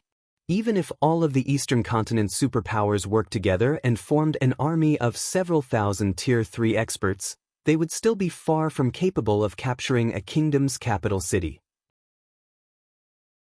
Needless to say, they wouldn't be capable of capturing Stone Forest City either. Meanwhile, if the various superpowers couldn't do anything against Stone Forest City, then Zero Wing's foundations would not be affected no matter what. If the various superpowers still insisted on attacking Stone Forest City, the only ones that would suffer would be them. Right now, Yuan Tiexin was even hoping that the various superpowers would come and attack Stone Forest City quickly. Following which, Feng conducted a transaction for the 12 elemental pillars with Yuan Tiexin. Afterward, Feng had to admit that the secret pavilion was indeed rich, as Yuan Tiexin had purchased 200 sets just to test the magic barrier's efficiency. This transaction had instantly turned Feng into a wealthy man again. During the time Feng and Yuan Tiexin were doing business, the various superpowers received news of Stone Forest City being open to the public. For a time, the superpowers were surprised by this situation. They never anticipated such a crazy stunt from Zero Wing. Meanwhile, inside the Dragon Phoenix Pavilion's residence in Black Dragon City, Pavilion Master, what do you think Black Flame is trying to do? Martial Dragon asked, his face filled with confusion as he read the report in his hand. Is he really trying to make a quick buck, now that he knows that he is going to lose Stone Forest City? In Martial Dragon's opinion, this was the only explanation for this situation. After all, as soon as the various superpowers finished negotiating a partnership with each other, an army of several thousand Tier 3 experts would march on Stone Forest City. Moreover, once the superpowers allied with each other, they definitely wouldn't be satisfied with just obtaining the 12 elemental pillars. They would surely aim for Stone Forest City and even possibly the entirety of Zero Wing. At that time, it would be useless even if the secret pavilion tried to protect Zero Wing. Read latest chapters at Wuxia World. I don't know, but everything is already over. I received news that quite a few superpowers have started negotiating with each other in secret. There is nothing Zero Wing can do to salvage this situation now, Nine Dragons Emperor said, shaking his head. Although he was similarly confused by Feng's actions, he deemed this matter no longer important. How are things coming along on Stubbornheart's side? They are already making their way to Stone Forest City. They have close to 100 Tier 3 experts on their side, and it won't be long before they sneak into the city. Once the various superpowers' army arrives, they will coordinate their attacks with the armies, and Stone Forest City should fall very easily, Martial Dragon reported. But your side should get ready as well. We'll be meeting with Lu Xinglua in a moment. At that time, we'll have to discuss with him how we are going to distribute Stone Forest City spoils, Nine Dragons Emperor said. Understood. Martial Dragon responded, a rare smile appearing on his face. Meanwhile, as Nine Dragons Emperor was paying Lu Xinglua a visit, Stubborn Heart's group arrived before Stone Forest City's entrance and queued up to enter the city. Chapter 2441, Zero Wings Tyranny. Stone Forest City's public opening had shaken the Cold Spring Forest. Many expert players and teams within the area had dropped what they were doing and ran toward the city. As a result, a long line had formed outside of the city's entrance. At a glance, one could easily spot over 10,000 players lined up, and the line continued to grow as time passed. Many of the players in line were here to witness the rumored sacred leveling ground in Cold Spring Forest, while a small number were waiting to verify if Stone Forest City had truly opened to the public. Although the system would not lie, nobody was certain that Zero Wing wouldn't just close its city again. After all, Stone Forest City offered a massive number of benefits. A struggle ensued between the various major powers and wealthy players every time Zero Wing held a leasing auction for the city's private houses, and as a result, every house was rented for astronomical sums. If Zero Wing had really opened Stone Forest City to the public, players wouldn't have to rely on renting private houses to enter the city. As long as they paid the entrance fee, they could rest within the city's walls, which would drastically reduce the value of Stone Forest City's private houses. The powers Zero Wing had allied with also paid a certain price to access Stone Forest City, and now that the city was open to the public, those powers wouldn't have to continue paying the guild. Most importantly, by opening Stone Forest City to the public, Zero Wing would be sharing its leveling advantage with outsiders, greatly reducing the advantage the guild held. Hence, closing the city again wouldn't exactly be possible for Zero Wing. Zero Wing's gone mad with greed. It's charging 10 silver per person to enter the city. That's practically daylight robbery. A Tier 3 female cursemancer radiating a dark aura complained, frowning. She wanted nothing more than to slay the Tier 2 NPC knight that collected the entrance fees. Ordinary guild cities only charged several dozen copper as entrance fees. Even the guild cities that had been established near level 100 neutral maps only charged 2 silver per person. Yet, Stone Forest City charged 5 times that. Although current players had already reached very high levels and found more avenues to earn money, they also had to bear more expenditures. When players fought level 100 plus monsters in particular, their equipment lost durability at an alarming rate, even if they were fully geared in top-tier equipment. As a result, the repair fees were excruciating.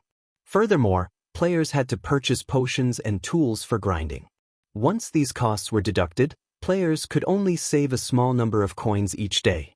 Currently, even level 100 Tier 2 experts only made a net profit of 40 or 50 silver per day, and that was limited to ranged experts. Melee experts would be lucky to earn 30 silver each day in net profit. Unless players were extremely lucky and obtained a precious item or material, they wouldn't make much money. Although players could grind low-level monsters for materials and earn more money, doing so was putting the cart before the horse. If the various major powers experts removed themselves from the front line, they'd quickly be left behind. Catching up would be incredibly difficult, and they might even miss some fortuitous opportunity as a result. Hence, no matter how poor frontline players were, they wouldn't walk away from the front line just to earn a little money. At the moment, players were only entering the city, not renting hotel rooms, yet they had to pay 10 silver per person. If the city charged each player so much to enter the city, it would earn 100,000 gold for every 1 million players. 100,000 gold. At this stage of the game, not even first-rate guilds could earn that much money in a day. Of course, Zero Wing would only earn that much if 1 million players visited the city on a daily basis, but with the advantages Stone Forest City had to offer, attracting 2 or 3 million daily visitors should be a piece of cake. In other words, Stone Forest City could generate 2 or 300,000 gold per day in entry fees alone. Moreover, as more players visited Cold Spring Forest, this number would increase. Flower. Now isn't the time to take action. Entering the city is our first priority. Stubborn Heart reminded the female Cursmancer from beside her. Once the superpowers combined army arrives, you can fuss all you want. The Cursmancer, Flower Rain, exasperated Stubborn Heart.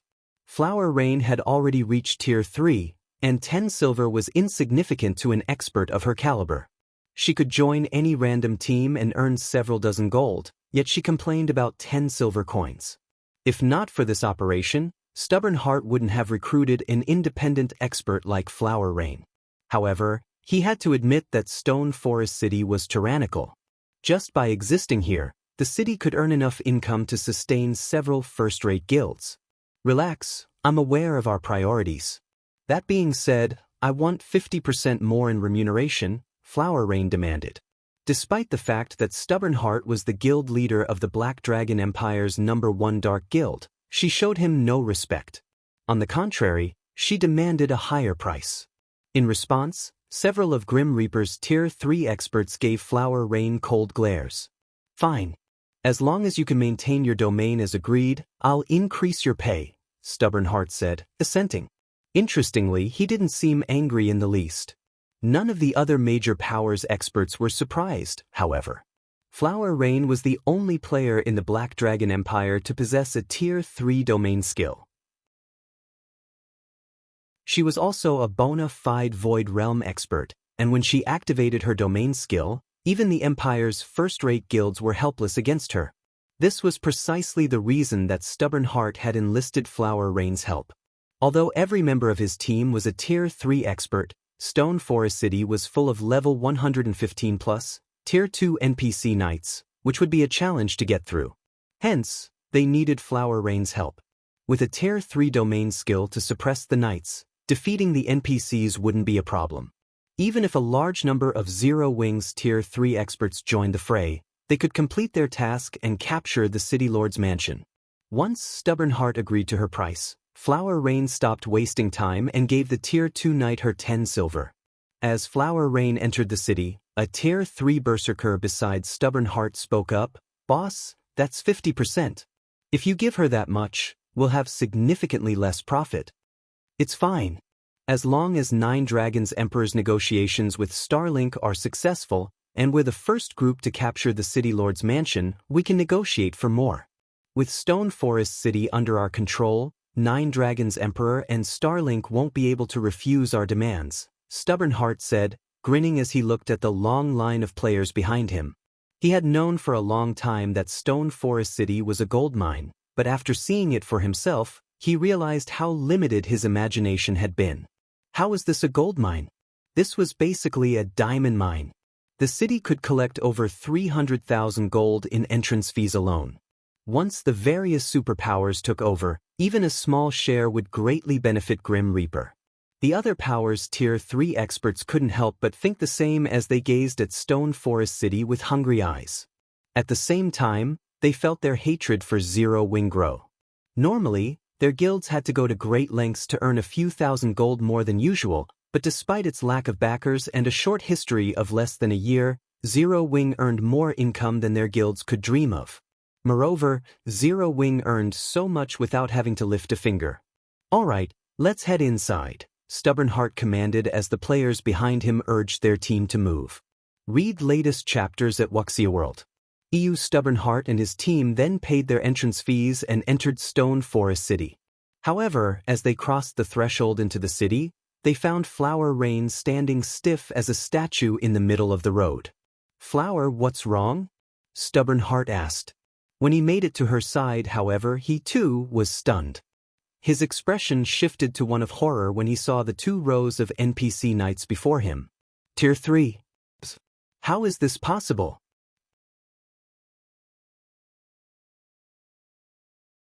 Chapter 2442, Frightening City, Guild Leader Heart? Stubborn Heart's words and his subsequent pause confused the various major powers Tier 3 experts behind him. They could not understand what had made him stop. So what if there was a Tier 3 NPC guarding the gate? Was that really such a major issue? Currently, every guild city had a few Tier 3 NPCs as guards. Tier 3 NPCs might be very powerful and practically invincible against Tier 3 players one-on-one, but if dozens of Tier 3 experts worked together, they could even take down level 100 mythic bosses, not to mention Tier 3 NPCs. However, when the various major powers Tier 3 experts caught up to Stubborn Heart, they too were stunned. What's going on? Why are there so many Tier 3 NPCs? 200 Tier 3 knights stood in 2 neat rows at the end of the road, all wearing pitch-black armor and radiating incredibly powerful auras. The Tier 3 knight captain in the lead radiated such a powerful aura that it felt stifling to the players. The moment these Tier 3 experts appeared, the knights promptly turned toward them, the NPC's asterisk-piercing gaze sending chills down the experts' spines.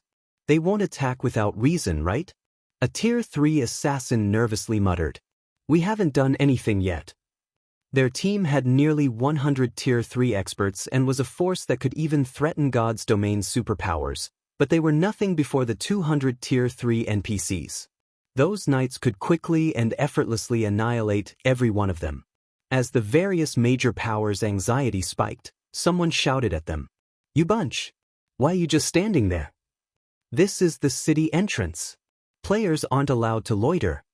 The voice shook Stubborn Heart and his companions from their daze, and they spun toward the player shouting at them. They all wanted to know who would be so bold. They spotted a level 102, Tier 2 Berserker wearing Zero Wings guild emblem. Tier 3 experts like them would have no issues destroying a Tier 2 Berserker. And yet, despite sensing Stubborn Heart and his team's killing intent, the Tier 2 Berserker didn't back away. He actually grinned and asked, "What? You want to start a fight here?" The moment the Berserker asked that, the Tier 3 knights unsheathed their weapons and scrutinized every move Stubborn Heart's group made. The intensity of their auras more than doubled as they did. This punk! A Tier 3 ranger radiating intense bloodlust gnashed his teeth as he glared at the arrogant Tier 2 Berserker. However, when the ranger saw the Tier 3 knights readying, his scalp went numb. If we were anywhere else, I'd teach him a lesson. As a dark player, he had slain plenty of experts in the fields, including several dozen peak experts from first-rate guilds. With his strength, even the various superpowers had to tread lightly. And yet, a Tier 2 Berserker from Zero Wing dared to look down on him. It was humiliating. Alright, enough. Let's head inside. This isn't the place for a fight. Stubborn Heart warned the ranger softly, his gaze glued on the Tier 3 knights. They had nearly 100 Tier 3 experts, but if they picked a fight with those knights, the NPCs would annihilate them in under a minute. They had only recently reached Tier 3, while the Tier 3 NPCs had them outmatched in weapons, equipment, and Tier 3 skills and spells. It seems you're morons after all. Remember, this place is Stone Forest City. This is no place for your shenanigans. The Zero Wing Berserker said, nodding in satisfaction as Stubborn Heart obediently led his team into the city. Amazing! Zero Wing's patrol member is so awesome. He even dares to berate Tier 3 experts. It seems Stone Forest City is a different world. If that had happened in any other guild city, that Berserker would have died for treating Tier 3 experts so disrespectfully. Of course, Stone Forest City is different. Don't you see those Tier 3 NPCs?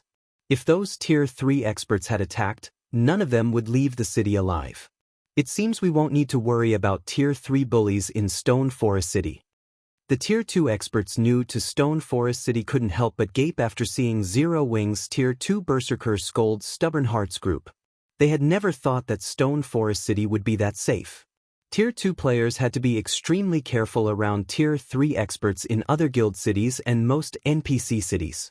Accidentally provoking a Tier 3 expert would seal their fate. It didn't even matter if they had done so in the middle of the city. In Stone Forest City, however, Tier 3 experts couldn't act so arrogantly. They would have to follow the city's laws accordingly. At this stage of the game, Stone Forest City was likely the only guild city in God's domain with such stability and security. This incident gave many Tier 2 players a more optimistic view of the city. Many of them even considered making Stone Forest City their new home and focusing their development around it.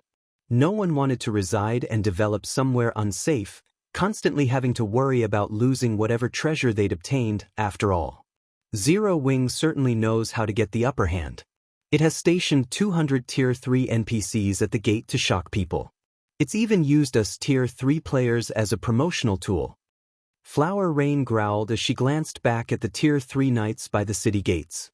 She then turned to Stubborn Heart, smiling bitterly as she said, "I'm afraid our plans have been foiled, Guild Leader Heart."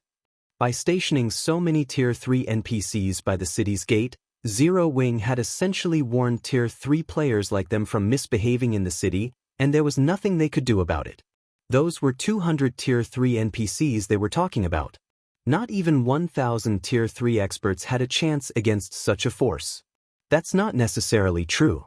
These 200 Tier 3 knights are pretty scary, but the superpowers combined army has several thousand Tier 3 experts.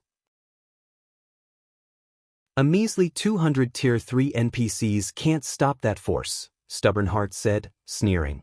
Once the army begins the siege, Zero Wing will send its Tier 3 NPCs to defend the city. We can use that opportunity to attack the City Lord's mansion. That's right. Even if Zero Wing sends Tier 3 NPCs to defend the mansion, it won't send many. We still have a chance. The several first-rate guild leaders around Stubborn Heart nodded.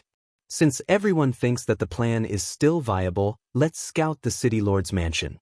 Once the army arrives, we can make our move, Stubborn Heart said. Even after seeing the 200 Tier 3 knights, he refused to give up. They wouldn't get another opportunity like this. Even if Zero Wing was more powerful than he had expected, it couldn't stop the various superpowers' combined might. With their discussion finished, Stubborn Heart and his comrades made their way toward the City Lord's mansion. However, the shock and anxiety they had felt upon entering the city only grew on the way to the mansion. They constantly spotted patrol squads led by more Tier 3 NPCs. These patrol squads might not have been very large, with only 3 Tier 3 knights among the 12-man squads, but they had encountered more than 30 patrol squads. Read latest chapters at Wuxia World. Once they reached the City Lord's mansion, Stubborn Heart and his team fell into utter despair. They found another 200 Tier 3 knights guarding the City Lord's mansion and surrounding area. Moreover, the several Tier 3 knights leading the patrol were no weaker than the Tier 3 knight captain they had seen by the city gate. "Guild leader, are we still proceeding with the plan?"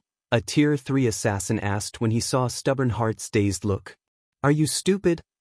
Tell Nine Dragons Emperor he can do whatever he wants, but Grim Reaper is out." Stubborn Heart snapped, rolling his eyes. Stone Forest City had over 500 Tier 3 NPCs and over 200 high-leveled Tier 2 NPCs. How were they supposed to fight such a force?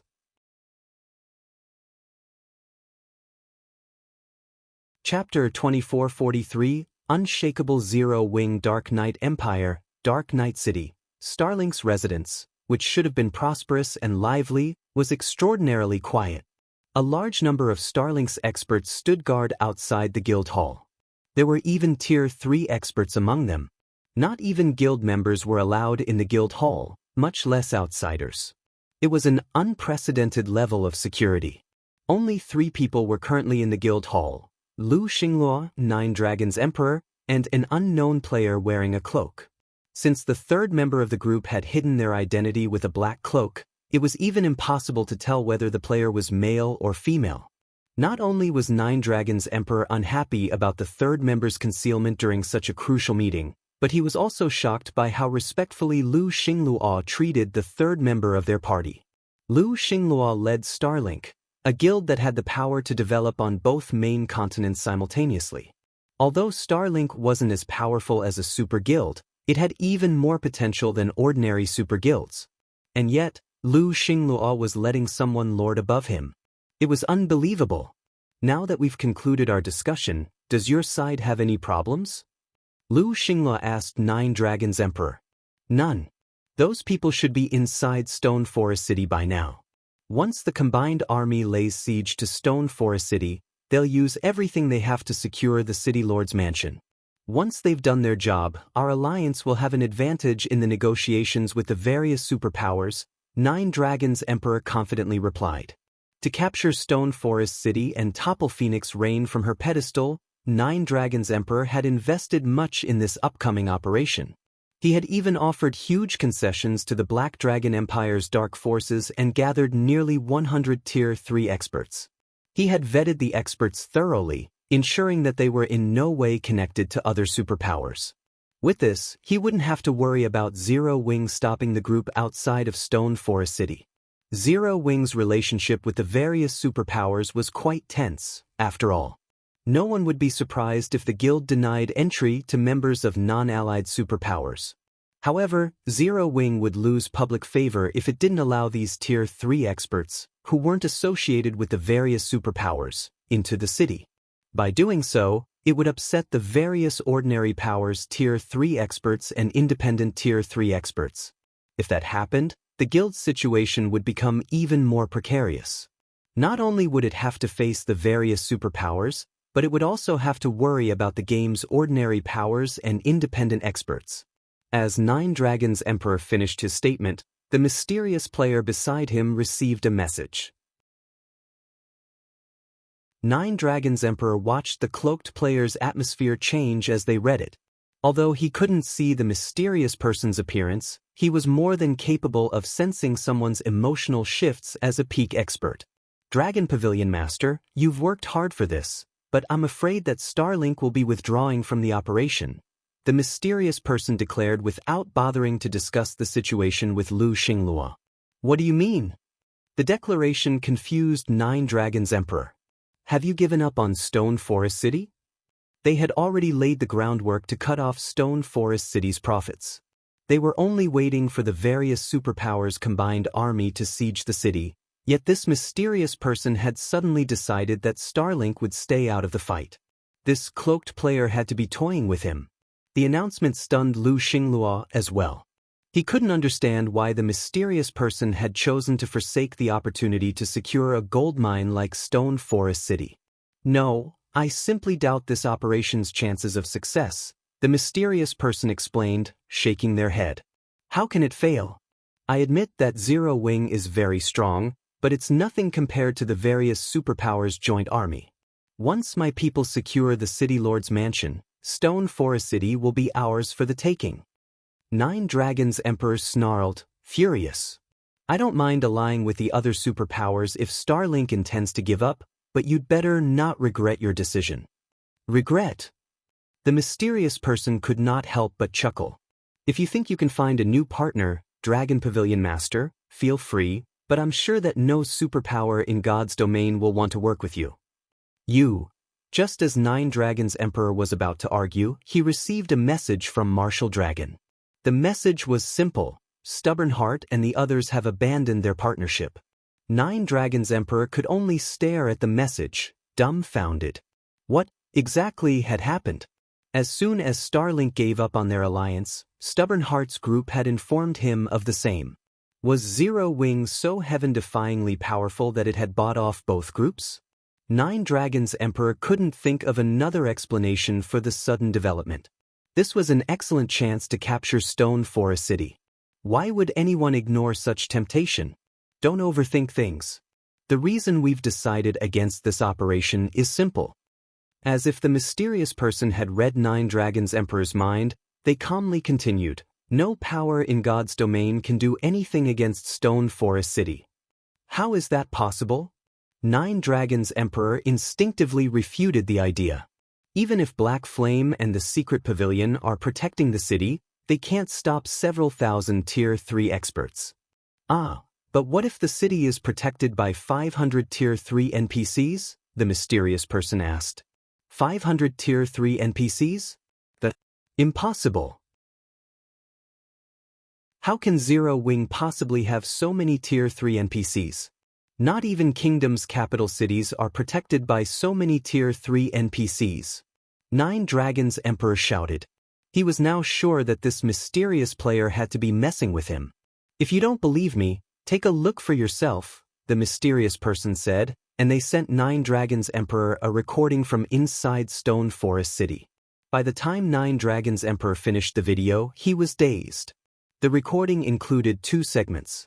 The first half showed 200 Tier 3 NPCs guarding Stone Forest City's entrance, while the second half displayed the 200 Tier 3 NPCs patrolling around the City Lord's mansion. Although he wasn't there in person, Nine Dragons Emperor could sense the NPC's incredible pressure. Those knights could even eliminate an army of several thousand Tier 3 experts. Meanwhile, news quickly reached the various superpowers, including Twilight City's Dragon Phoenix Pavilion. Read latest chapters at Wuxia World. A guild city that's protected by over 500 Tier 3 NPCs?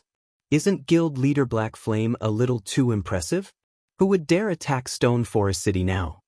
Blue Phoenix's jaw dropped when she heard about Stone Forest City's knights. Not even an NPC kingdom's army could stand against 500 Tier 3 NPCs. It's no wonder why he didn't mind revealing the 12 elemental pillars. The various superpowers will have to consider their next move carefully. If they act rashly, they'll be the next to be eliminated from the competition, Phoenix Rain said, a bitter smile forming on her face as she read her subordinate's report. Not only did Zero Wing possess the 12 elemental pillars, but it had also proven strong enough to safeguard the advanced ancient barrier scrolls. As of today, the Eastern Continent's status quo would undergo a huge shift. As Phoenix Rain marveled at Zero Wing's foundations, a Tier 3 assassin knocked on her office door and entered the room.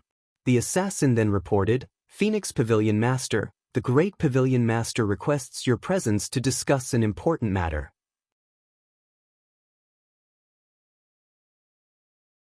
Chapter 2444, Power expands. As the sun began to set, players flocked to the streets of White River City, with some players choosing to set up or browse through street stalls and some meeting up with friends to visit bars and restaurants.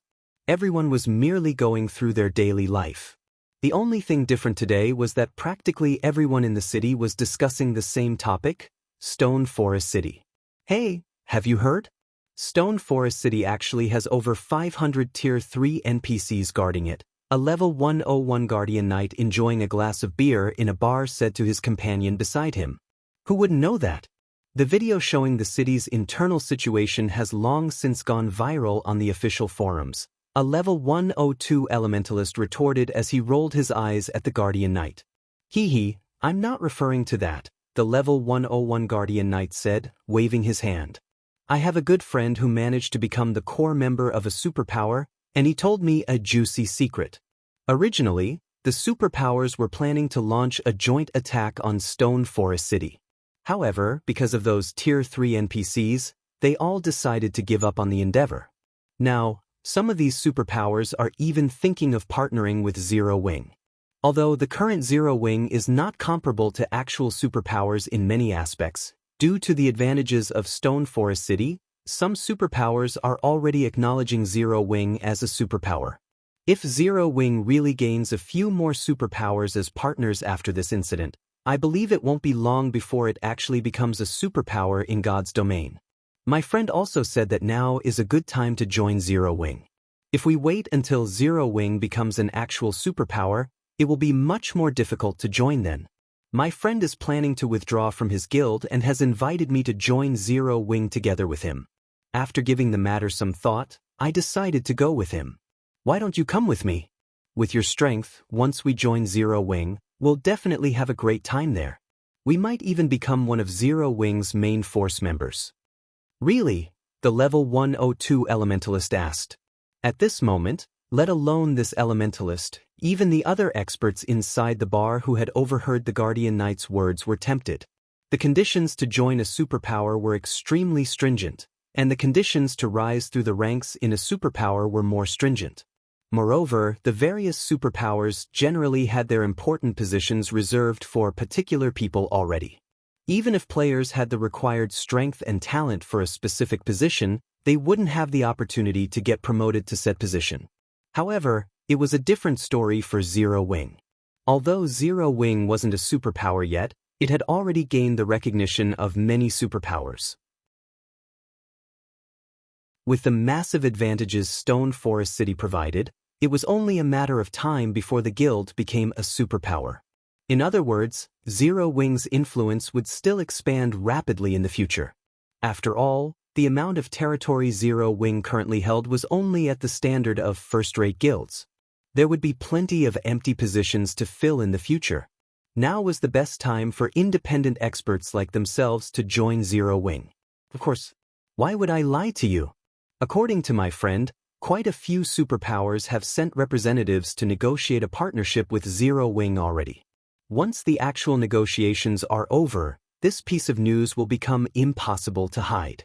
While not many players know about this matter, we should use this opportunity to join Zero Wing. If we're lucky, we might get assigned directly to a good team, the level 101 Guardian Knight said earnestly. Truthfully, if not for our close relationship and you being strong enough, I wouldn't have asked you to come with me. Zero Wing's recruitment standards had always been very high. Its requirements for becoming a core member were even higher, the half-step refinement realm standard. Meanwhile, although the level 102 Elementalist was an independent player, he served as the vice commander of one of the Twin Towers Kingdom's top adventurer teams. As for his strength, he had already reached the refinement realm standard and would be considered an absolute expert in first-rate guilds. He would have no problem joining the main force of first-rate guilds. However, as he wished to join the main force of superpowers and not first-rate guilds, he had only been mingling with adventurer teams all this time. Alright, I'll contact my commander afterward. Once I've settled my affairs, we'll apply with Zero Wing, the level 102 Elementalist said, nodding after seeing the earnest look on the Guardian Knight's face. At the same time, desire and anticipation also surfaced in his eyes. After overhearing the level 102 Elementalist agree to the Guardian Knight's suggestion to join Zero Wing, the other experts inside the bar were tempted by the proposition as well. Zero Wing's strength and foundations had already received the recognition of many superpowers.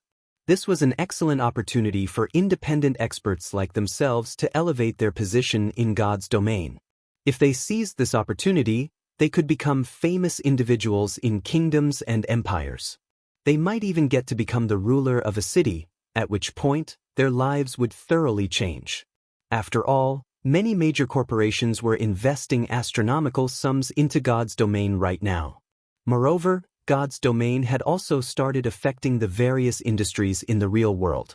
Meanwhile, during the time White River City's expert players were gravitating toward joining Zero Wing, and Heroic Woman was currently observing Zero Wing's residence from an advanced restaurant nearby. Vice Guild Leader, those people have stated that they are powerless over this matter. Unless we have some way of dealing with those Tier 3 NPCs, they aren't willing to take action, a tall man exceeding 2 meters in height reported after entering the private room the beautiful woman occupied. How interesting. It seems Zero Wing really has kept a lot of secrets hidden. When Cold Shadow heard her subordinate's report, not only did she not react in rage, but she even smiled. Since that is the case, we'll shift to Plan B. We'll give up on purchasing Zero Wing for now and search for a replacement on the Eastern continent to fulfill the guild's task first. At the same time, notify the old instructor about this matter. Have him figure out a way to deal with Zero Wing in Fenglin City. Even if he can't deal with Zero Wing in God's domain, I refuse to believe that he can't do anything in the real world, either. Although she did not know how Zero Wing managed to secure so many Tier 3 NPCs, no power in God's domain was capable of stopping mythology's progress. Not super guilds, much less Zero Wing. Moreover, although many superpowers had chosen to partner with Zero Wing after this incident, even more superpowers had secretly started taking action against Zero Wing. After all, Zero Wing had touched upon their profits. Meanwhile, during the time Zero Wing's position and the number of experts the guild possessed were continuously rising, Feng was frantically producing the 12 elemental pillars in the candlelight trading firm. Due to Stone Forest City's display of strength, Giant's Heart, Unyielding Soul, and 13 Thrones, which were originally planning to buy only a small number of the advanced Ancient Barrier, decided to place huge orders instead. Including the Secret Pavilion's order, Feng now had to supply a total of 700 sets of 12 elemental pillars, far beyond his expectations. As a result, Feng had become rich overnight. Including the income Stone Forest City generated, only a few superpowers in existence could rival the liquid funds he currently had on hand. This was especially true in regard to magic crystals. Currently, Feng had 4 million magic crystals on hand. Even after expending some on the 12 elemental pillars production, he would still have a frightening amount left. Guild Leader, thus far, 3 superpowers have come to seek a partnership with us. They're willing to use a portion of their realms of refinement legacies to exchange for the 12 elemental pillars. Moreover, during this period, a large number of experts have applied to join the guild. Currently, we have accepted over 2,000 experts, among which over 30 are in the refinement realm. A few Tier 3 experts have also joined us. At this rate, it won't be long before we have more than 100 Tier 3 experts and 200 refinement realm experts, Aqua Rose reported excitedly as she looked at Feng. 200 refinement realm experts. This number might not be comparable to what superpowers possessed, but this many refinement realm experts would resolve Zero Wing's manpower shortage. Moreover, the guild could also field many more exploration teams in level 100 neutral maps. We have so many already? Feng was surprised to hear Aqua Rose's report. He never thought that revealing his Night Division's strength would bring such excellent results to the guild. Originally, he had only planned to use the Night Division as a deterrent against the various superpowers. After all, if Zero Wing truly fought against the various superpowers' joint army, the best result would be a Pyrrhic victory since Tier 3 NPCs were not invincible. Moreover, they were as difficult to resurrect as personal guards. Players, on the other hand, were different. Even if players died, they would be as good as new in less than an hour. At worst, they would lose some combat power. However, they would still be Tier 3 players, and their combat power would still triumph over Tier 2 players. This was also the reason why expert players were the true representation of a guild's foundations and strength, while NPCs only served as a supporting tool and could never become a guild's true power. Meanwhile, if the number of refinement realm experts Zero Wing had reached 200, then Zero Wing would have the capital to truly contest with the various superpowers over hegemony in God's domain. However, just like you've anticipated, the various superpowers have also started taking joint action in level 100 neutral maps. Not only have they started targeting our people, but they've also placed restrictions on materials for high-level potions and tools. This situation has forced us to purchase materials from the secret pavilion at a high price, Aqua Rose said, frustrated. Although Zero Wing had won the war without shedding any blood and received acknowledgement as an equal from many superpowers, it had also become an eyesore for many other superpowers. Now, these superpowers no longer treated Zero Wing as a negligible existence but as a competitor. They sure have moved quickly. Feng smiled bitterly, shaking his head.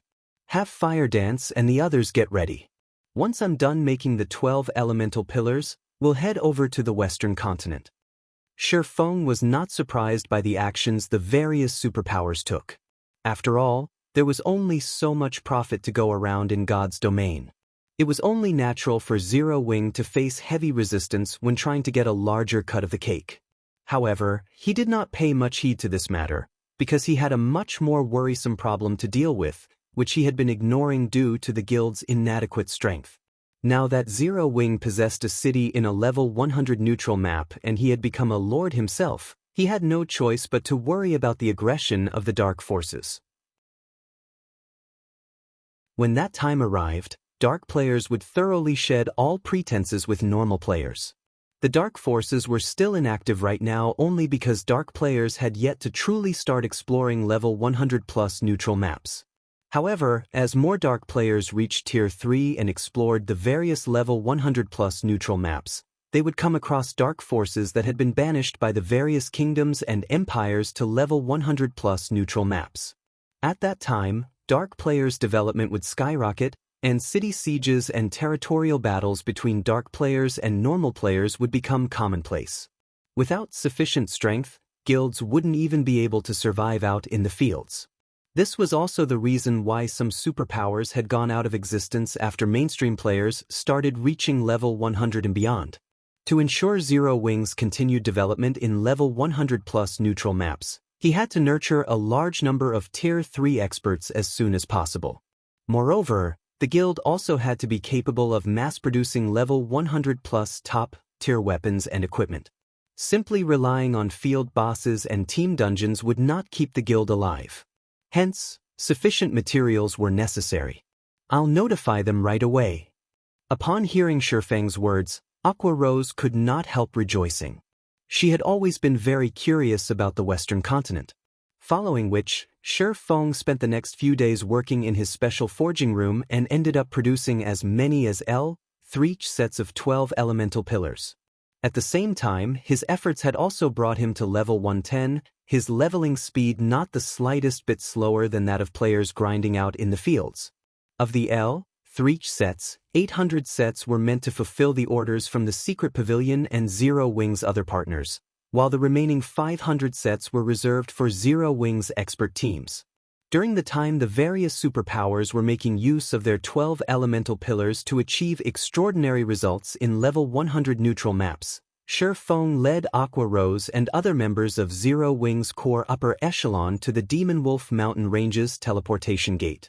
After spending 20,000 magic crystals, Feng's team of 10 transformed into streaks of light and disappeared into the Silver Gate. The intercontinental teleportation took several minutes to complete. When everyone opened their eyes again, what appeared before them was a desert completely devoid of life. So, this is the Western continent? Aqua Rose was surprised as she looked at the endless desert around her. The reason for her surprise was the scarcity of mana in this place. The ambient mana was actually thinner than even the mana in the Eastern Continent's Forbidden Lands. She could tell that she would have great difficulty casting Tier 3 spells here despite her high-ranking mana body.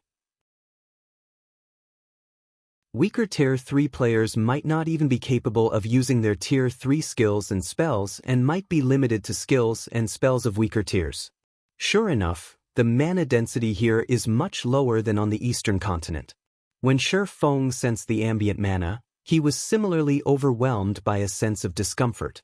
It had already been a long time since he had experienced such a low mana density environment. However, he did not dwell on the matter, just immediately recorded the coordinates of the teleportation gate here and summoned his Thunder Eagle. He then took a look at the system map and brought everyone toward the nearest NPC city. Read latest chapters at Wuxia World. The desert that housed the teleportation gate was much larger than Feng initially expected, taking more than 2 hours of flight to exit.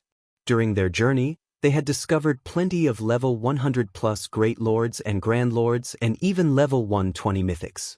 Fortunately, the Thunder Eagle was sufficiently fast, so they were able to escape these mythics' attack range in time. Had they been using land mounts, they would have most definitely suffered annihilation. Guild leader, there's a battle involving tens of thousands of players over at that demonic silver mine, Aqua Rose said, curiosity gleaming in her eyes as she gazed at a nearby mine from the Thunder Eagle. A demonic silver mine was merely a grade 3 vein, yet it had actually incited a battle between tens of thousands of players. Moreover, not only were the participants of this war level 105+ experts, but there were even 100-odd Tier 3 experts among them. This was practically a war between two superpowers. The Azure Chamber of Commerce? When Feng studied the players fighting below, he noticed that the commander of the mine's defenders was someone he was familiar with, Yan Shaoqian, a genius on the Azure Chamber of Commerce's fast track.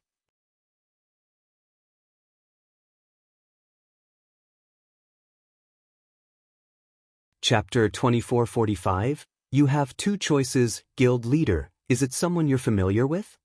Aqua Rose asked curiously when she saw Feng muttering to himself. The Western continent was utterly foreign to Eastern continent players like themselves. Although the distance separating the two main continents was not as great as the distance between the main continents and the various other worlds, in God's domain, it was as if a barrier existed between the two main continents.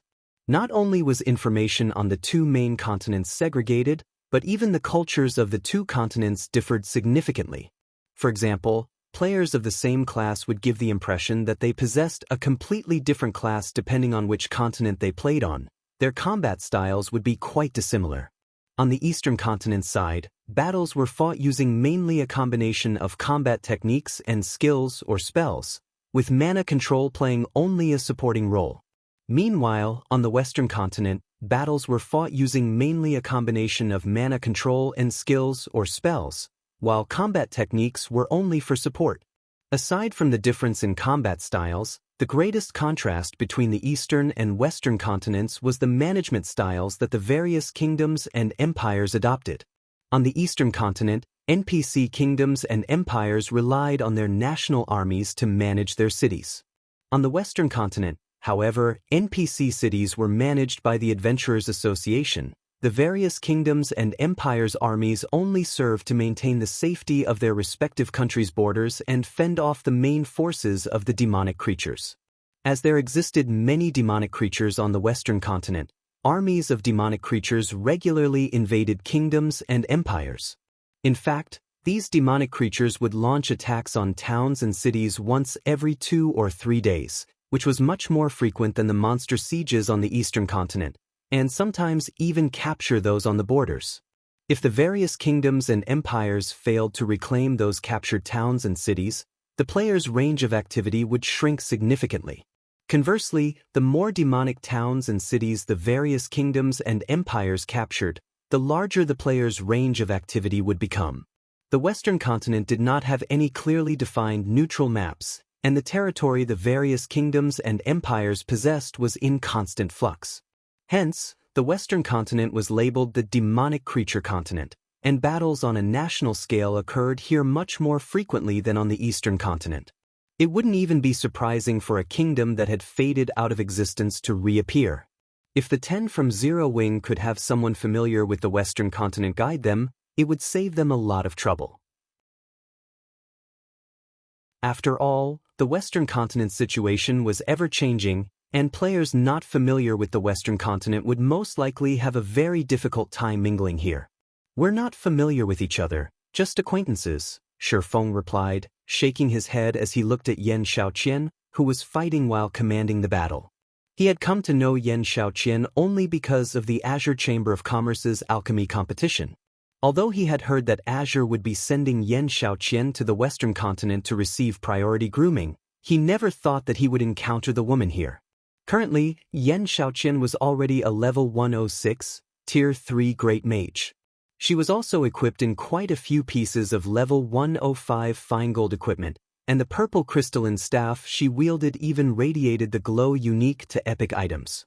At a glance, it was obvious that the staff was a level 100+ epic weapon. At this stage of the game, her equipment standard definitely ranked at the peak of God's domain. Moreover, her mana control had improved by a significant margin since Feng last saw her. Now, she was actually capable of casting her spells at a completion rate of 95% or above. The power her spells exhibited could rival the attacks of Grand Lords of the same level. While Feng's group was quietly observing the battle below, the players fighting inside the mine had similarly noticed Feng's group. Who are those people? Don't they know that this is a battle between Azure and Divine Tribe?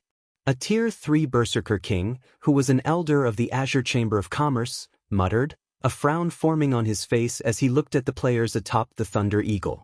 At this point, even the various superpowers of God's domain still couldn't afford to underestimate Tier 3 experts.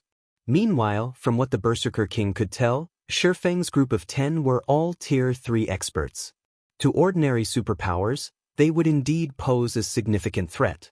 However, to superpowers like the Azure Chamber of Commerce and Divine Tribe, a force of 10 Tier 3 experts was nothing to worry about.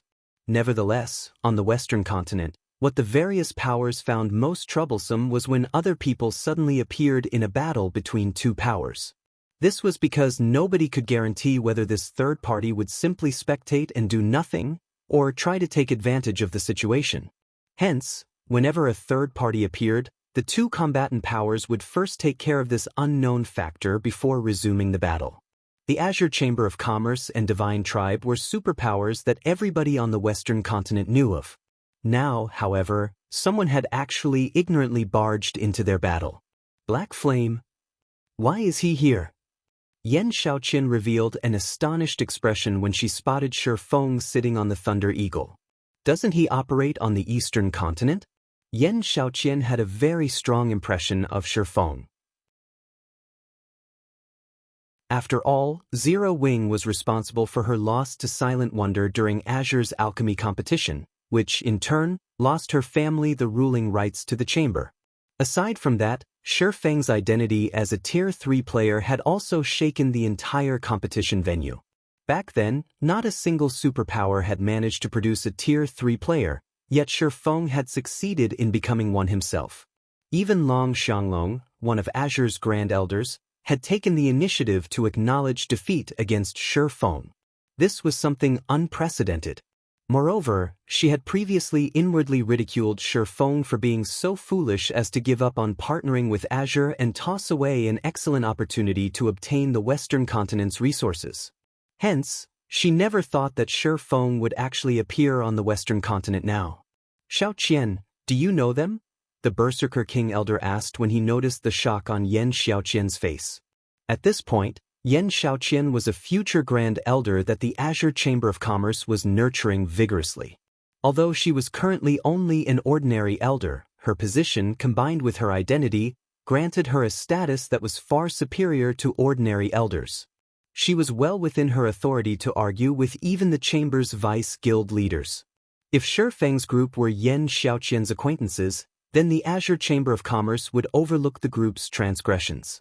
However, if they weren't acquainted, then Azure definitely wouldn't let the group off the hook. We're somewhat acquainted. To be precise, they are Silent Wonder's friends, Yan Xiaoqian said after giving the matter some thought. If possible, Yan Xiaoqian really did not wish to acknowledge her acquaintance with Shi Feng. After all, Silent Wonder was her rival, and Zero Wing was Silent Wonder's supporter. Wonder's friends? When the Berserker King Elder heard Yan Xiaoqian's words, the hostility in his eyes disappeared. However, this matter will be problematic. Divine Tribe's side definitely won't let them off the hook. The Long family had already acknowledged Silent Wonder as its future heiress. Since the Long family now held the ruling rights for Azure, Silent Wonder's position in the chamber was higher than even the chamber's Grand Elders. Hence, any friend of Silent Wonder's was naturally Azure's friend as well. Only, as they were currently busy defending the mine, they could not spare any manpower to rescue Shi Feng's group. Just as the Berserker King Elder finished speaking, Divine Tribe's army dispatched a force of several hundred players to intercept Shi Feng's group. Among these players, as many as 20 were Tier 3 players. And leading this detachment was McCaffrey, the vice commander of one of Divine Tribe's trump card legions. Due to his special legacy, McCaffrey possessed a gigantic body 3 meters tall, which earned him the nickname Morning Giant. Even Tier 3 domain realm experts couldn't last very long in a fight against him. In the next moment, the giant bat McCaffrey rode arrived before Shi Feng's group. As he glared at Shi Feng's group, the dark aura enveloping his body made the surrounding space uncomfortably hot. I don't know who you people are, but since you dared set foot into Divine Tribe's battlefield, then don't think you can leave easily, McCaffrey said in a rough and deafening tone. You all have 2 choices. The first is to apologize and hand over 10 pieces of level 100 plus fine gold equipment as compensation. As for the other option, believe me, you will not like it very much. Upon hearing McCaffrey's words, the Divine Tribe members around him sneered as they looked at Shi Feng's group. At the same time, they also took out magic scrolls to seal the surrounding space and track the souls of Zero Wing's members. Read latest chapters at Wuxia World. It was obvious from the actions of Divine Tribe's members that they were proficient in fighting against players that possessed flying mounts. However, to the surprise of Divine Tribe's members, Shi Feng and his companions remained indescribably calm even after hearing McCaffrey's friendly warning. In fact, there was even a hint of pity in their eyes. What's going on? For a moment, Divine Tribe's members were confused as to which side was stronger and which was weaker in this confrontation. I'll give you 2 choices as well then. The first is to apologize and pay compensation. I don't want much, just 100 pieces of level 100 plus fine gold equipment will do.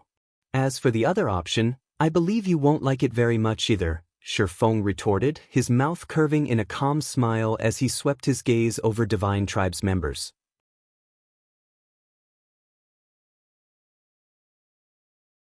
Chapter 2446, Repent.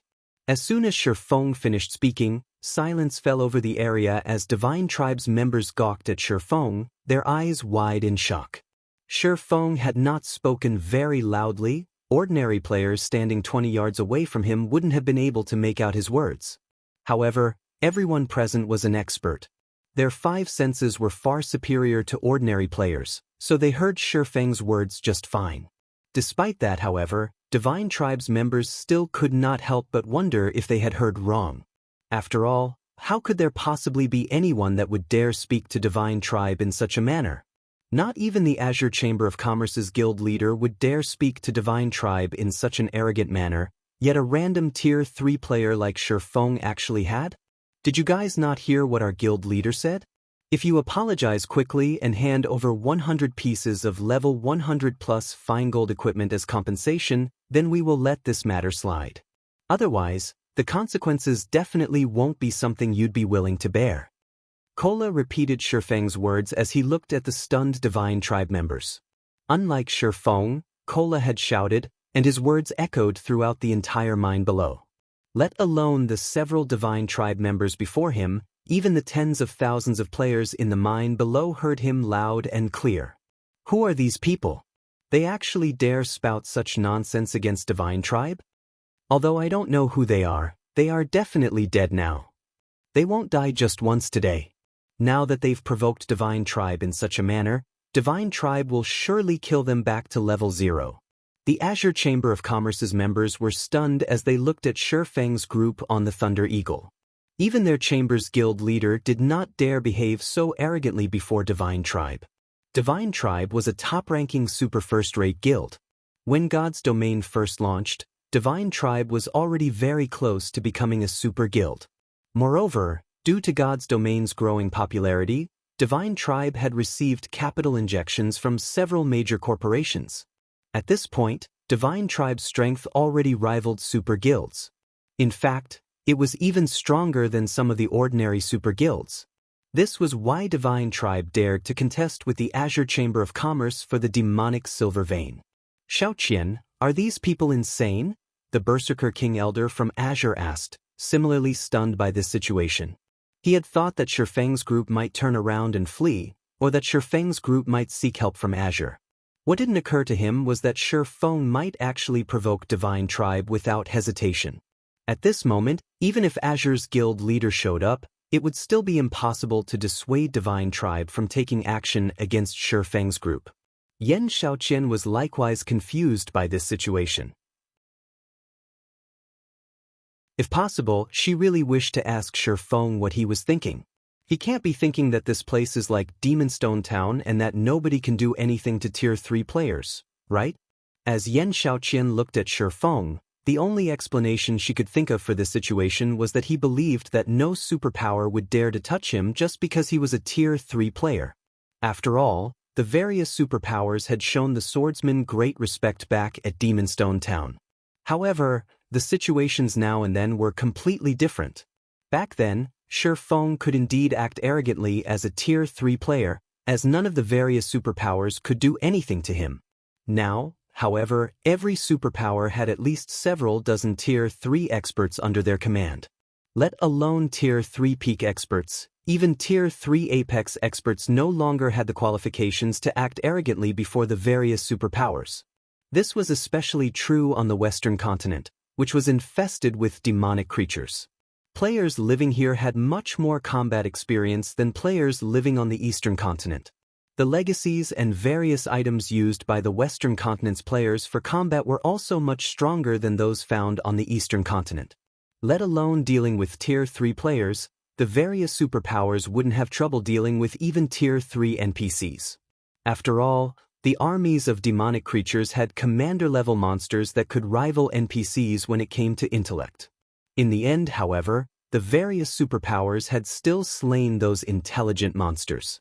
While Yan Xiaoqian and the other members of Azure were stunned by Feng's crazy actions, McCaffrey suddenly smiled on the giant bat's back. Very good. It seems you didn't come here in ignorance. Otherwise, you wouldn't have the guts to provoke Divine Tribe, McCaffrey said, a cold glint flashing in his eyes as he looked at Feng. This will make things simple. Repent of your provocations.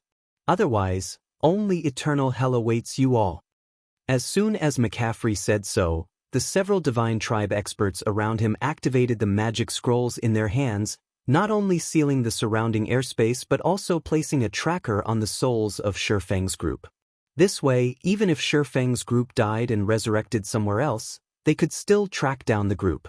At the same time, the several hundred Divine Tribe Tier 2 experts positioned on the ground beneath the Thunder Eagle formed multiple magic arrays and cast large-scale combination spells.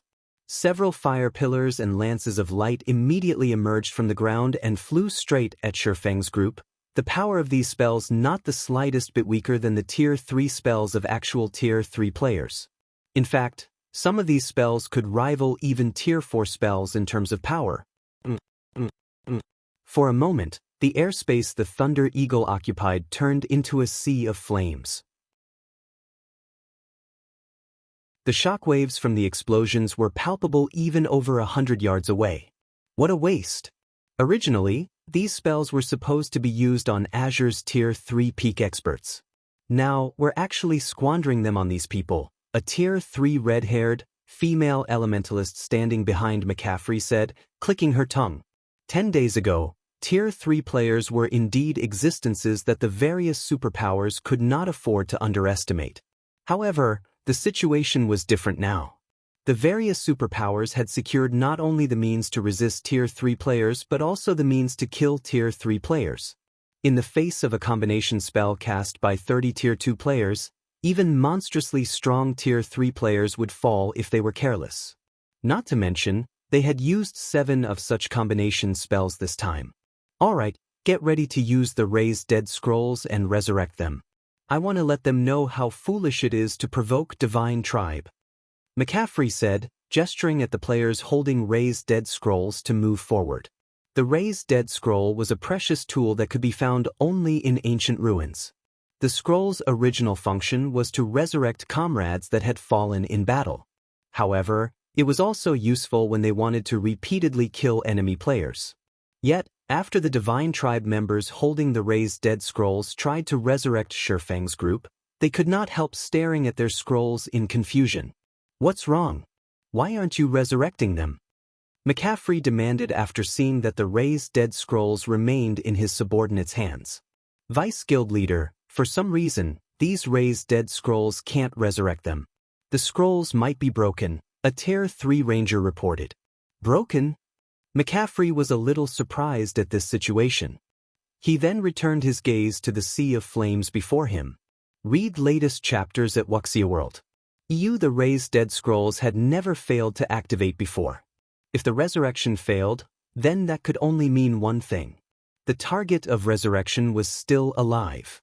In the next moment, the flames started scattering, and the perfect figure of the Thunder Eagle appeared hovering amidst the remnant flames. Surrounding the Thunder Eagle was a barrier that thoroughly isolated the flying mount from the inferno. This barrier was the product of Feng's absolute domain. Since you're done attacking, it's my turn now, Feng declared. He then raised his arm and started incanting, casting Flame Domain on McCaffrey's group.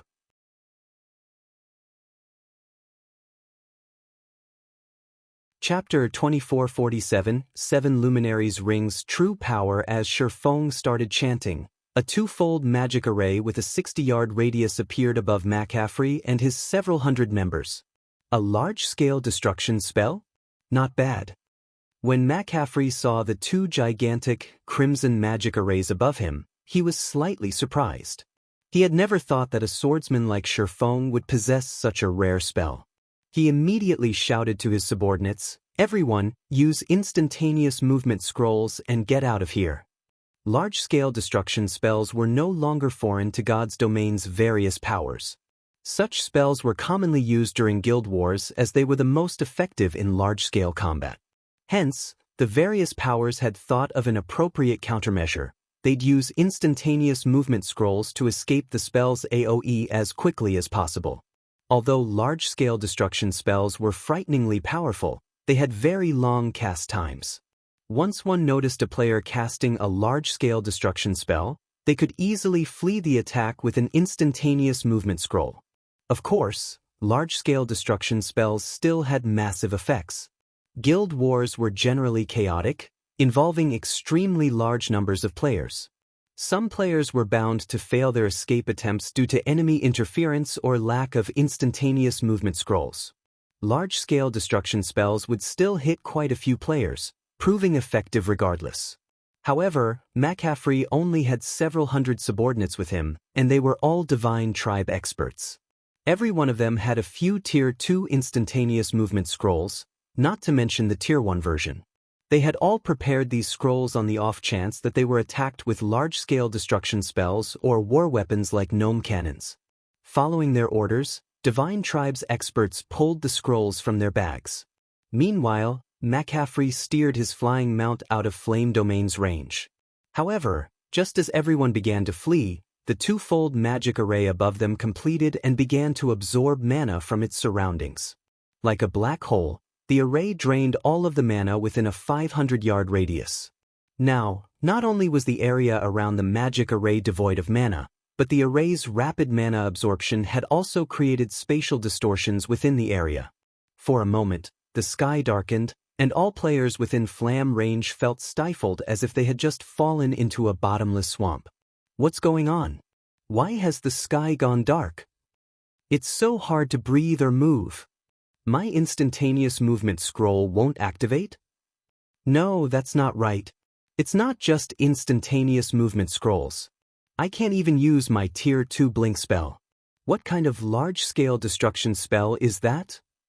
The Divine Tribe members within Flame Domain's AoE panicked, losing their composure. Before they could regain their senses, however, mana began to gush out of the twofold magic array above the battlefield. In the next moment, towering pillars of fire rose from the ground. Every Divine Tribe member within range was instantly incinerated. Even some of the weapons and equipment they dropped scorched to black, turning into nothing more than scrap metal.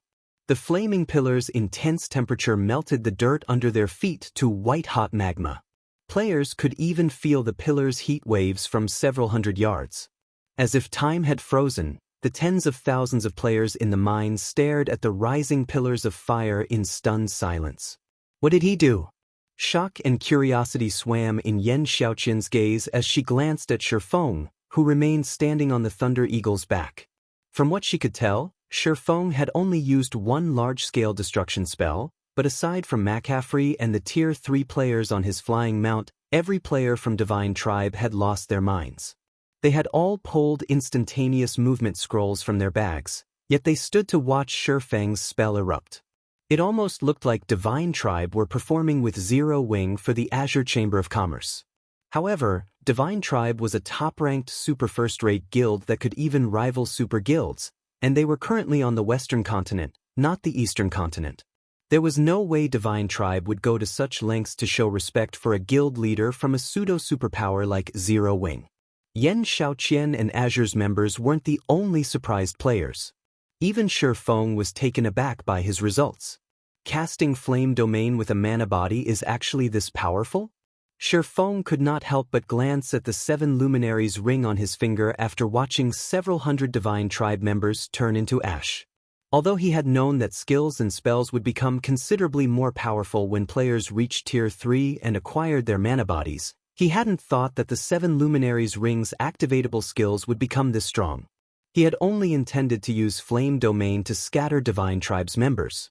Their team's combination spells were a challenge to deal with, and if he allowed Divine Tribe's Tier 2 experts to use those spells freely, even he would struggle against them.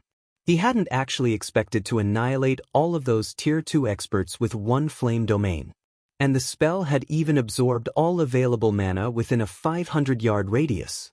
He had only seen such fearsome spells a handful of times, even during his previous life. Robbing an area of its mana was a terrifying ability in God's domain. Mana was the foundation of everything in the game. It was both the source of life and the source of power. Exposing a player to an area devoid of mana was even more torturous than sending someone into the vacuum of space. Not only couldn't players use skills and spells in an area empty of mana, but even survival would be a problem, especially for players that hadn't yet obtained a mana body. Exposure to such an area was practically fatal.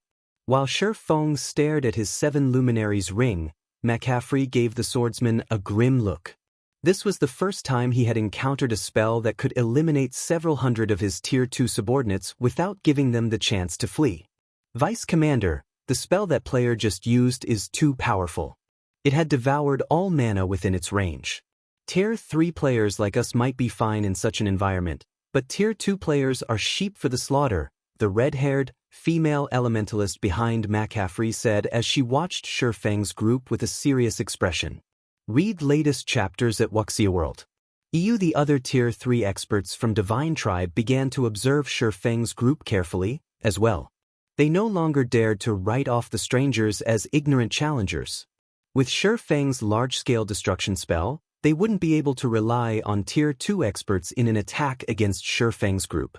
They could only rely on Tier 3 experts like themselves. Unfortunately, Tier 3 experts were still incredibly rare. Gathering enough of them to defeat Feng's 10 Tier 3 experts would be a major challenge, especially if Feng and his companions focused on fleeing. Suddenly, Feng looked up at McCaffrey and asked, "Do you want to continue?" His goal in visiting the Western continent wasn't to start a war with Divine Tribe. He had merely come across these players by chance. If Divine Tribe's team hadn't picked a fight, he would have already left this godforsaken place.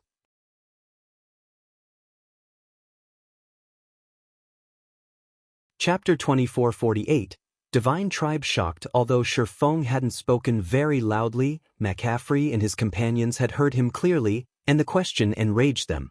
They had been confident that they could make Feng's group pay for foolishly provoking Divine Tribe, yet in the blink of an eye, the swordsman had slain several hundred of Divine Tribe's Tier 2 experts. They had been able to bear the events up until now, but Feng had just gone too far. Feng's tone had contained sympathy and compassion for those he saw as weaker than himself. He wasn't even treating them as enemies, but as a negligible distraction that he had no interest in. This was humiliating, an absolute embarrassment. Insane. Black Flame must be insane. Yan Xiaoqian, who watched through a magic mirror, stared with wide, shocked eyes. She couldn't fathom how Feng had become Zero Wing's guild leader with his personality. Rather, she was surprised that Feng had survived this long in God's domain. It was a fact that Feng had shocked McCaffrey with the power of his flame domain. The spell's effects had even surprised Yan Xiaoqian. Meanwhile, the swordsman and his team had had more than enough time to leave the area via his flying mount. Had Feng done so, the stunned Divine Tribe members might have let him and his team go. Yet, not only hadn't Feng left, but he had also proceeded to provoke Divine Tribe further. Was Feng unaware that there were more than 7,000 Divine Tribe members in the mine, with more than 60 fully armed Tier 3 experts? Feng's large-scale destruction spell was certainly powerful, but all of such spells had very long cooldowns. Players would be lucky if they could use the same large-scale destruction spell twice in one battle. The watching players had only been stunned because it had been so long since a single large-scale destruction spell had slain hundreds of Tier 2 experts on the Western continent. Once Divine Tribe's experts regained their senses, they could easily destroy Feng and his Tier 3 experts. The army that Divine Tribe had sent to siege the mine was one of its reorganized trump card legions, which was powerful enough to capture a guild city on its own. The army had more than one way to defeat Tier 3 players in their way. It wasn't limited to combination spells. However, what truly surprised Yan Xiaoqian was Aqua Rose and the others' behavior from behind Feng. Despite Feng's rampage, none of them had tried to stop him. They had merely watched as if they weren't involved at all. She even wondered if Aqua Rose and her companions were from Feng's guild. Continue? Punk, you must be suicidal. You've only cast a powerful large-scale destruction spell, yet you think you can behave as you wish before Divine Tribe. A Tier 3 ranger bellowed, enraged, from behind McCaffrey.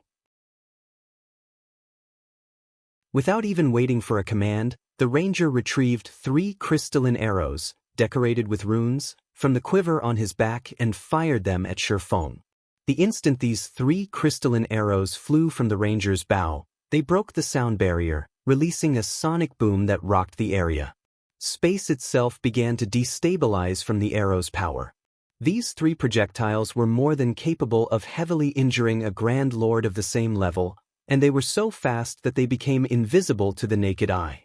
I don't know who you people are, but since you've dared to provoke Divine Tribe, you will all die here today, the red-haired, female elementalist coldly hissed as she began to wave her fiery staff, casting the Tier 3 spell, Manifold Illusions, without chanting an incantation.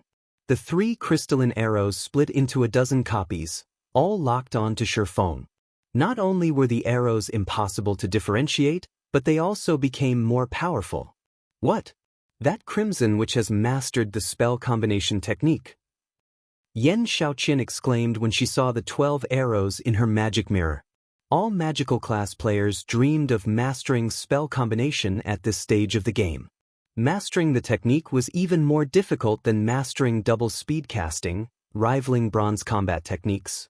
Not even Yan Xiaoqian had managed to unravel the technique's introductory concepts. Throughout Azure, only the Chamber's chief elementalist had mastered the technique, but the elementalist was a true, old monster. Even Duan Hanshan, from the Duan family, had to treat the old monster with respect. Ordinary domain realm experts simply couldn't hope to compare. And yet, the Divine Tribe's Crimson Witch, who had only recently reached the domain realm, had mastered the spell combination technique. If players could pull the technique off, combining a spell with another spell or skill, the resulting attack would undergo a qualitative transformation and become powerful enough to transcend tiers. This was why all magical class players fought to master the technique. Just as the 12 arrows were about to reach their mark, Feng unsheathed Killing Ray and brandished the sacred sword at the incoming projectiles. Shocked secret technique, lightning flash.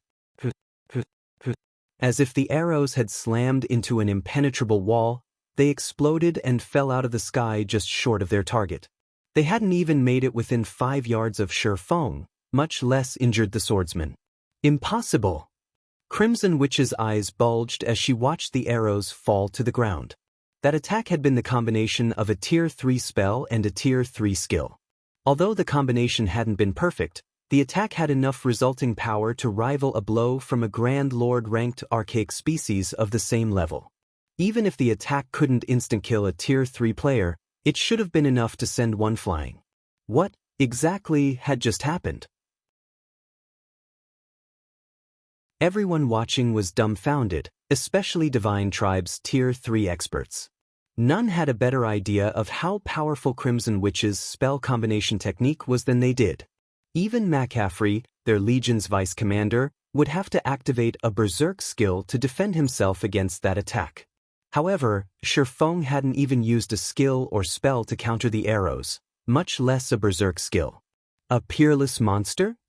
McCaffrey's expression darkened when he saw Feng unscathed. The title of Peerless Monster had only come into fashion after many expert players had reached Tier 3. Many powers still weren't sure of what the title meant or referred to, but a superpower like Divine Tribe was fully aware of what it meant. Read latest chapters at Wuxia World. The Divine Tribe had witnessed the strength of peerless monsters before. Peerless monsters were extraordinarily strong experts that could single-handedly defeat a team of 100 Tier 3 experts, the strongest team the various superpowers could currently field. McCaffrey couldn't think of another explanation for how Feng had stopped Crimson Witch's spell combination without taking any damage. How is this possible? Is he really a peerless monster? When they heard their vice commanders muttering, the Tier 3 experts in the area turned to stare at Feng in astonishment. Yan Xiaoqian's jaw dropped at the revelation. She couldn't bring herself to believe that Feng was truly one of the rumored peerless monsters.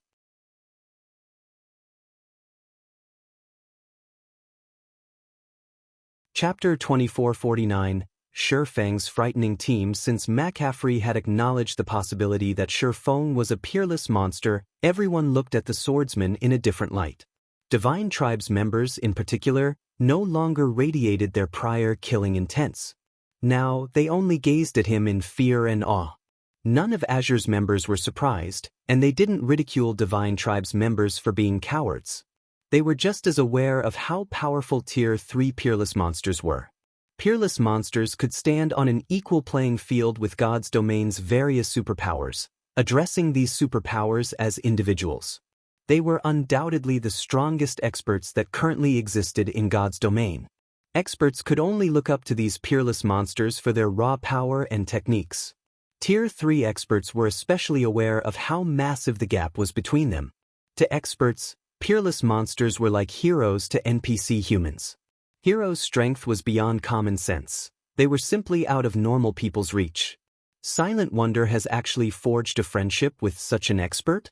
It seems I'll have to speak with those old fellows. As Azure Chamber of Commerce's Berserker King Elder watched Feng from his magic mirror, his impression of Silent Wonder substantially improved. Although the Long family currently had the right to rule Azure, a majority of the Chamber's resources remained under the control of the Chamber's various shareholder families. These families were roughly on par in terms of strength, and no one would accept someone's rule when they were just as powerful. To gain more power, these shareholder families would try to convince unaffiliated guild elders like him, which were the Chamber's main combatants, to support them. Naturally, this gave the guild elders a plethora of options. Generally, this Berserker King Elder maintained a neutral stance in Azure, but a few of his close friends had chosen a side. One of them refused to support the Long family and tended to vote against its wishes. Before today, he had never cared about what that friend did. The Long family's hold on Azure wasn't exactly secure. However, now that he had discovered that Silent Wonder, the Long family's heiress, had a relationship with a peerless monster, his friend would have to consider the Long family's directives carefully, particularly Silent Wonder's interests. Killing Tier 3 experts was an effortless task for a peerless monster. Such players wouldn't need traps or ambushes to kill Tier 3 players, and unless his friend had the protection of another peerless monster, he would dig his own grave by acting against the Long family. While Azure's guild elders secretly planned on how to build a closer relationship with the Long family's Silent Wonder, Crimson Witch stared at Feng with a grim expression from the back of McCaffrey's giant bat. "You must be mistaken, Vice Commander. How can he possibly be a peerless monster? Everyone is aware of the peerless monsters on the Western continent, and that guy doesn't match any of their descriptions," Crimson Witch argued, refusing to believe McCaffrey's assumption. Confidently, she continued, "He must have consumed some kind of potion that skyrocketed his strength before he came here. Fortunately, those potions' effects don't last long. As long as we drag this fight out, he'll expose his weakness." She instinctively refused the idea that Feng was a peerless monster. There weren't that many in God's domain after all, and most of them were from super guilds, while the rest were from super first-rate guilds. However, she had never seen the six-winged guild emblem Feng wore. How could he possibly be a peerless monster? No, I don't think he's just consumed a potion. Any potion that can increase a player's strength would make the mana around the player unstable. Regardless of how good his control over mana is, there's no way he could conceal berserk mana. I saw no sign of the mana around him going berserk when I observed him with my mana eyes. In fact, the mana he's radiating is even denser than yours, McCaffrey said, shaking his head. His fear finally began to show as he watched Feng. How is that possible? Crimson's mana body is at peak gold rank with a 97% completion rate. With the addition of her fire demon bloodline, only the guild leader and elders have denser mana than hers. How can that guy possibly surpass Crimson? The Tier 3 ranger beside Crimson Witch said. Crimson Witch's mana body was one of the best available in God's domain. Matching hers would already be impressive, surpassing her would be almost impossible. I wondered if I had misinterpreted what I saw too, but I checked him with mana eyes multiple times, and the results were all the same. Moreover, the gap between him and Crimson is distinct, McCaffrey insisted with a bitter smile. From what he could tell, the mana radiating off of Feng was nearly twice as dense as Crimson Witch's.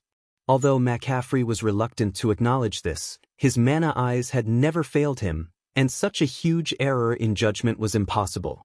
A strong mana body wasn't proof of one's strength, but anyone that could create a mana body as powerful as Feng's couldn't be weak. A mana body's construction was an immensely difficult task, and without sufficient strength, Doing so was impossible. There was something else that McCaffrey hadn't revealed to his comrades. Of the 9 players that accompanied Feng on the Thunder Eagle's back, 3 had mana bodies that rivaled Crimson Witches, and 1 was even stronger than his Elementalist. Not even Divine Tribe could muster a force of such caliber. Vice Commander, what should we do? We can't simply apologize and offer compensation, can we? The Tier 3 Ranger asked. They were members of Divine Tribe, a super first-rate guild that rivaled super guilds. If word got out that they had apologized and offered someone compensation, the guild's reputation would suffer. It seems we have no choice but to fight with everything we have. Prepare to use that Tier 4 Hero Summoning Scroll, McCaffrey said after taking a deep breath. The guild leader went to great lengths to persuade the various Grand Elders to give that to us, Vice Commander. If we use it here, Crimson Witch grew anxious upon hearing McCaffrey's command. The Tier 4 Hero Summoning Scroll in their possession was the only one Divine Tribe possessed. The guild leader would never have fought to acquire it for them if not to ensure that they captured the Azure Chamber of Commerce's demonic silver vein. It was a trump card that could destroy or protect a city. Using it against Feng's group would be a huge waste. We have no other options, McCaffrey growled in frustration. He didn't want to resort to using the Tier 4 Hero Summoning Scroll either, but he had no choice. Once we use the scroll, they will flee. We'll use the opportunity to withdraw. When McCaffrey finished speaking, he gritted his teeth and took an ancient scroll inscribed with purple-gold divine runes from his bag. The moment he revealed the scroll, the mana density around him rapidly increased. You really want to continue this? Feng's gaze hardened when he saw the magic scroll. He couldn't tell what kind of scroll it was, but his instincts informed him that it was a massive threat. That scroll was even more dangerous than level 100+ mythic monsters. It may have felt dangerous, but of course, he wasn't afraid of it. He had plenty of magic crystals on him right now. If worse came to worst, he could use the Hero's Tome and summon a Tier 4 hero to protect him. As everyone waited for the battle to break out in the sky, a deep, resonant voice spoke up. Afre, let's forget about this issue. Compensate this traveling expert with 100 pieces of level 100+ fine gold equipment. Suddenly, a teleportation portal opened in the air, and a twin-headed pterosaur emerged. This twin-headed pterosaur was colossal, even larger than the Thunder Eagle. An old man in clean, white robes stood on the pterosaur's back, and despite his elderly appearance, he felt as formidable as a mountain. The pressure he exuded felt stifling to those in his presence. Light Saint Adolphe? The Great Elder? Both Divine Tribe's members and the players from the Azure Chamber of Commerce were stunned when they saw the old man. McCaffrey's group was about to speak up, but the old man silenced them with a glare. His intense pressure shut them up, and they obediently handed over 100 pieces of level 100+ fine gold equipment. The situation utterly stupefied Feng. He had never expected the Divine Tribe to act so decisively. His comment had been in passing. After all, they were talking about 100 pieces of level 100+ fine gold equipment. With so many top-tier items, they could transform a 20-man team. Moreover, purchasing level 100+ fine gold from the market was currently impossible. One could only barter for a trade. Out of blows, friendship grows. May I know if you might be interested in visiting Divine Tribe's Silver Lion City in the Silver Moon Empire? Adolphe politely asked Feng. That won't be a problem. I'd be more than delighted to, Feng said, nodding. He had no qualms with Divine Tribe, and since the guild was willing to go out of its way to show him respect, he wouldn't behave boorishly. Moreover, his primary goal in visiting the Western continent was to visit the various NPC cities and gain an understanding of the Western continent's situation. If Adolphe were willing to guide him, he wouldn't refuse the wonderful offer. Please follow me, Adolphe said before leading Feng's group toward the nearest NPC city and leaving McCaffrey and Divine Tribe's other dumbfounded members behind. Read latest chapters at Wuxia World. EU Azure's members were just as flabbergasted by the development. What's going on? Who are those people? A moment ago, Feng had annihilated several hundred Tier 2 experts from Divine Tribe, yet not only had Divine Tribe willingly compensated Feng with 100 pieces of level 100 plus fine gold equipment, but Adolf, one of the guild's great elders, had also personally invited Feng to visit Divine Tribe's main headquarters. Not even Superpowers guild leaders received such generous treatment. The situation even confused McCaffrey and his subordinates, let alone Yan Shaoqian and the rest of Azure's members. Even if Feng were a peerless monster, was it necessary to go to such lengths to please him?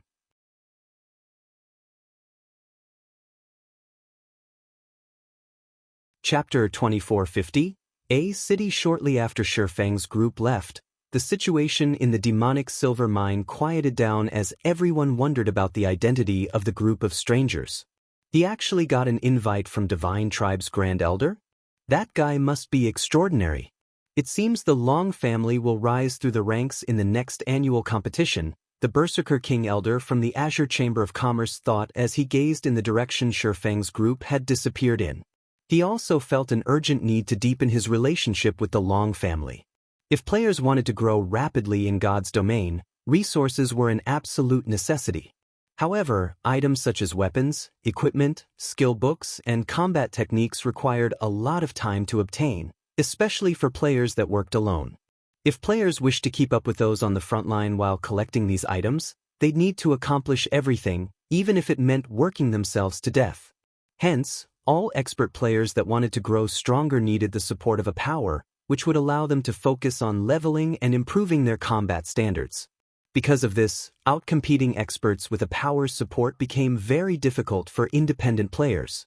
The Chamber's several main families controlled most of the Azure Chamber of Commerce's resources, and although guild elders, such as himself, controlled a small portion as well, it simply couldn't compare to the stock the main families had access to. These families were responsible for founding Azure, after all, and they held a large portion of the Chamber's shares. It was only natural that most of Azure's resources were allocated for them. In reality, the annual competition between the shareholder family's younger generation was a means to determine how those resources should be allocated. The upcoming annual competition would be particularly fierce since the main families were planning to go all out. God's domain was gaining more influence in the real world with each passing day. The profits Azure could reap from the game would be magnitudes greater than what they had earned from past virtual reality games. Now that he learned that Silent Wonder had the support of a peerless monster like Feng, he could tell that her performance in the next competition would be extraordinary. This meant that the Long family would secure even greater resources from Azure than it received currently. So what if Black Flame came to the Western continent? I will defeat Silent Wonder in the next family competition. Yan Shaoqian glanced at the Berserker King Elder, overcome with disdain. Judging by his expression, he was considering sucking up to the Long family. Although she had neither expected Feng to be able to travel to the Western continent, nor had she expected his impressive display of strength, he couldn't help Silent Wonder defeat her.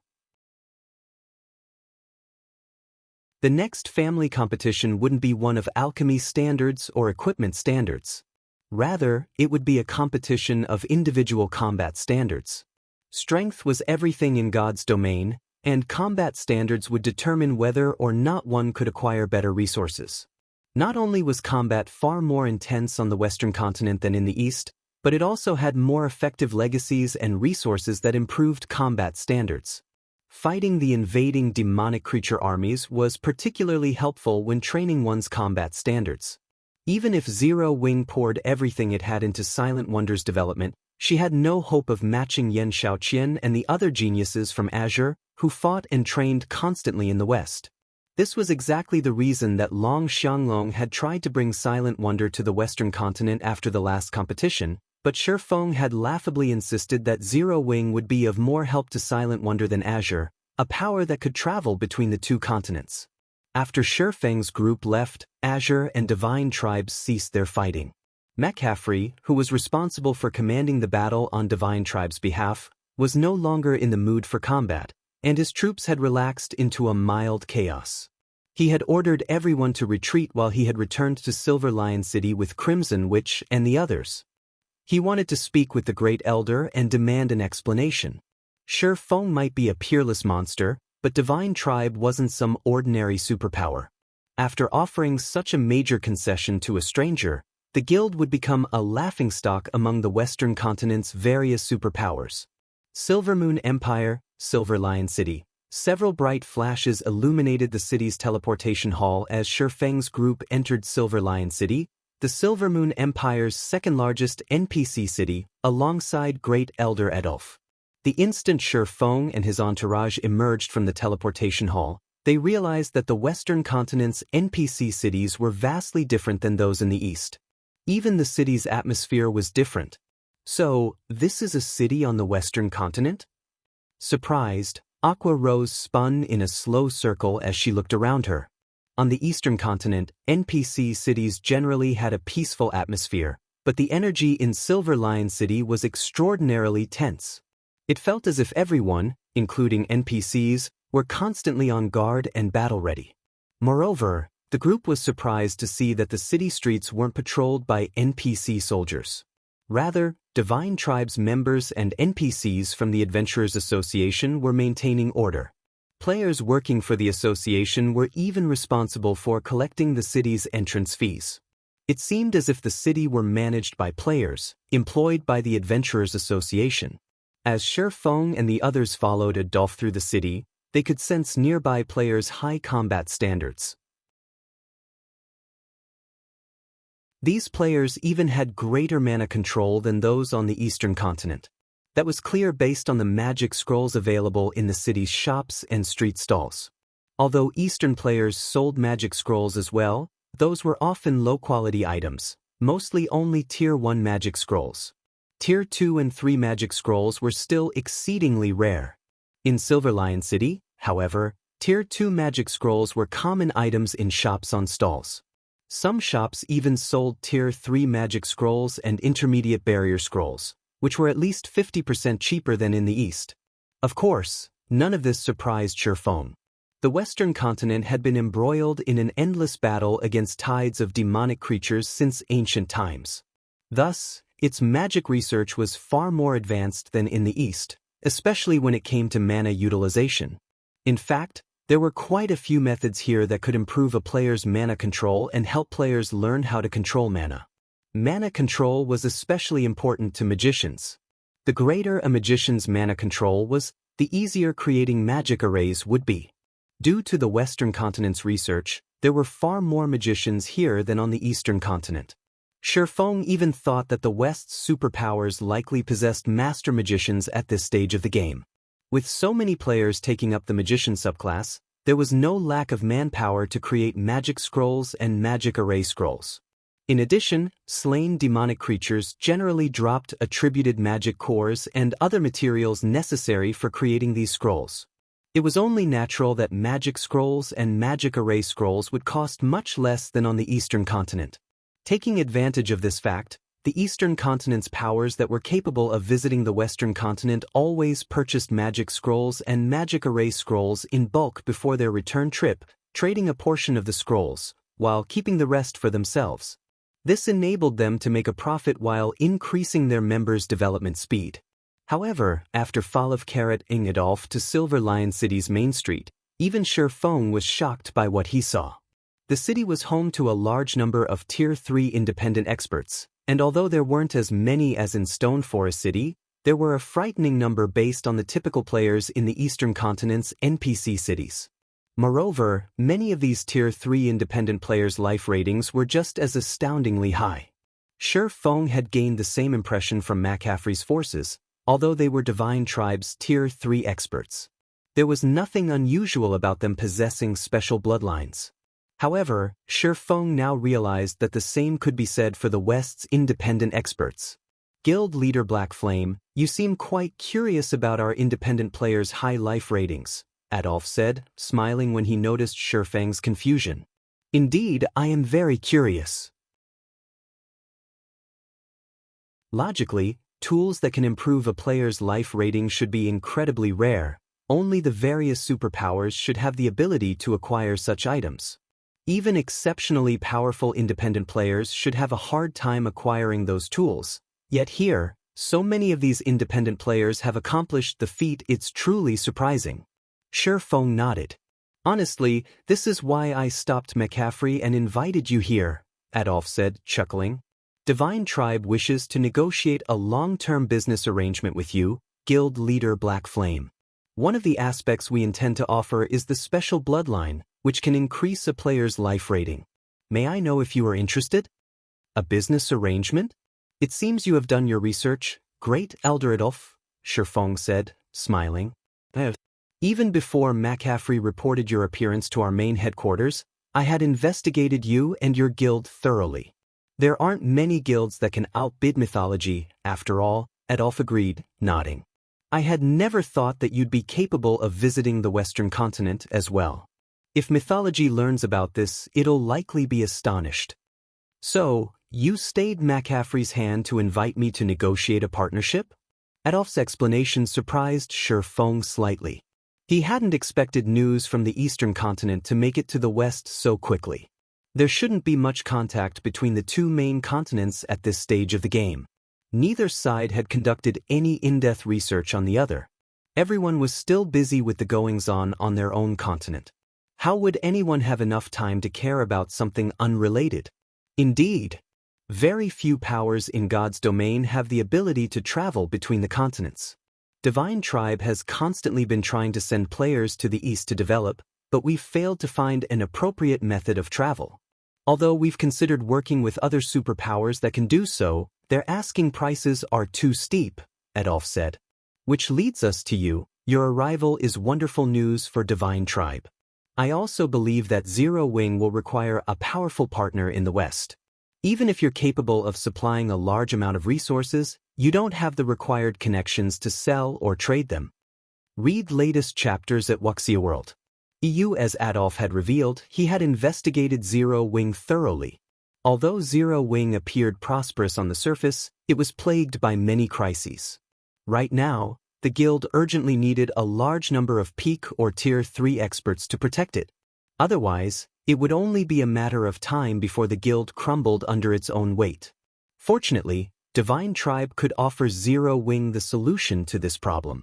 You are correct. Zero Wing does need a powerful partner on the Western continent, and Divine Tribe seems to fit the bill. However, I have one request, Feng said. He very much agreed with Adolf's estimation.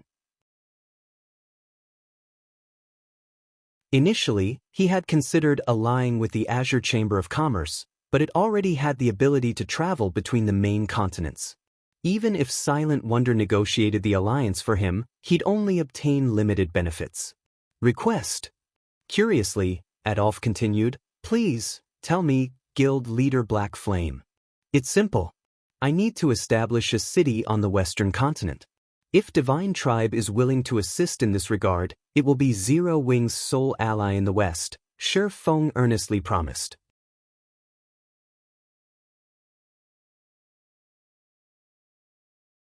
Chapter 2451, Western Continent Situation, Establish a City? Feng's request stunned Adolf for a moment. He even wondered if this guild leader was pulling his leg. If Yen Shaoqian had heard Feng, she would assume the swordsman had either lost his mind, or he was dreaming. As on the Eastern continent, players could establish guild towns and cities in the West, but because of a few differences, there were far fewer guild towns and cities on the Western continent. One difference was the fact that the various NPC kingdoms and empires left the management of almost all of their towns and cities to the Adventurers Association, which, in turn, entrusted matters of security to the various guilds in the form of quests. This forced the various guilds to invest tons of manpower in the NPC towns and cities management, ensuring their authority. Hence, the Western continent's various powers severely lacked manpower, and very few were capable of establishing guild towns or cities of their own. There was another major difference that contributed to the various powers' unwillingness to establish guild towns and cities. The demonic creature armies. The invading demonic creatures' attacks weren't limited to towns and cities within a country's borders. Occasionally, they would also besiege towns and cities deep within kingdoms and empires. Regardless of where the various powers established their guild towns or cities, they'd still have to deal with the demonic creature's invasion. These demonic creature armies weren't like the monster sieges on the eastern continent. They operated like kingdoms and empires' well-trained NPC armies. They could even use war weapons against towns and cities. Meanwhile, guild towns and cities didn't have the support of a large number of NPCs like NPC towns and cities. Guilds would have to hire a limited number of NPC soldiers and rely on their own members to stop these demonic creatures. It was easy to imagine how much manpower would be necessary to protect a guild town or city. This was why so few powers had established their own guild town or city on the Western continent, and those that managed the feat were undoubtedly powerful. At the very least, a power would need to be on par with a first-rate guild to maintain a single guild town or city. Only those that ranked among the top of first-rate guild could maintain 2 guild towns or cities. It'd be no exaggeration to call them pseudo-superpowers. And yet, Feng wanted Divine Tribe to help him establish a guild city on the Western continent. If he were asking this of any other superpowers upper echelon, they'd likely throw him out the door. This wasn't a partnership, it was daylight robbery. Guild leader Black Flame, are you aware of the situation on the Western continent? Establishing a guild city here is even more difficult than you imagine. Even now, Divine Tribe only has the power to maintain 5 guild towns and cities, Adolf explained after taking a moment to calm himself. Constructing a guild city on the Western continent wasn't difficult, but protecting it was. No ordinary power could afford the amount of manpower and resources it would require. Zero Wing only had 10 players on the Western continent right now. Even if Feng were heaven-defyingly strong, he couldn't defeat an entire army of demonic creatures by himself. It would be up to Divine Tribe to dispatch a player army to protect Zero Wing City, and in doing so, Divine Tribe would likely have to invest more in the endeavor than it would gain from its alliance with Zero Wing. Zero Wing was only a pseudo-superpower in the East right now. It didn't have much influence, and it could only secure a limited amount of resources. Moreover, the manpower Divine Tribe would have to invest would be manpower the guild couldn't use in the future. It simply wasn't a worthwhile trade. I understand how difficult it is to establish a guild city on the Western continent, which is why I'm asking for Divine Tribe's help. Feng nodded while chuckling. If your guild can agree, I am willing to purchase 3 million magic crystals of rare materials from Divine Tribe at market price. Feng knew a little about the Western continent situation, so he knew that establishing a guild city here would be a major challenge, especially for Zero Wing, a guild that didn't even have a hint of a foundation in the West. However, a guild city was necessary for Zero Wing's future development. Without one, the guild wouldn't have a foothold in the West and would be subjected to the local powers' suppression. This was why the various powers, who could travel between the continents, always established strongholds in both places. The Azure Chamber of Commerce's Demonstone Town, which stood outside of the Fire Dragon Empire, was one such example. With its own trade hub, Azure didn't have to worry about superpowers suppression, even if they grew jealous. He also needed a guild city to deal with an even greater problem. More powers would establish routes between the 2 main continents as time passed, and when they did, Zero Wing would face even more competition.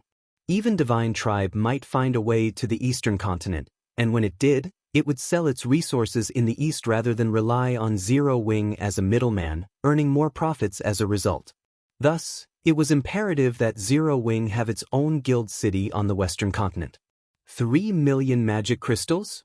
Adolph's eyes grew wide as he stared at Feng in shock, and his breathing grew labored. He had never dreamed that Zero Wing was so frighteningly wealthy. Are you telling me the truth, guild leader Black Flame? Magic crystals were hard currency on the Western continent. Players could easily buy certain rare materials with magic crystals, while they couldn't do the same with coins.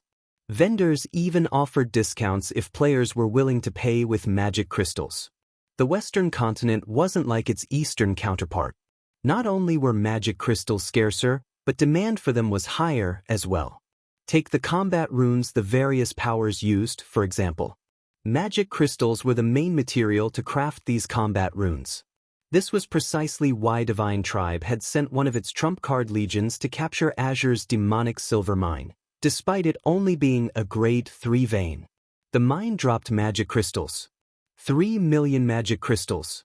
It was an astronomical amount to any of the Western continent's superpowers. Not only would securing 3 million magic crystals allow Divine Tribe to surpass other superpowers when exploring level 100 neutral maps, but it would also resolve the guild's lack of materials for its combat rune research, allowing Divine Tribe to craft Tier 3 combat runes. Divine Tribe would be able to truly stand among the various superpowers. It might even have the potential to grow stronger than the continent's existing super guilds. Of course, but my offer does depend on your sincerity in our negotiations, Great Elder, Feng replied.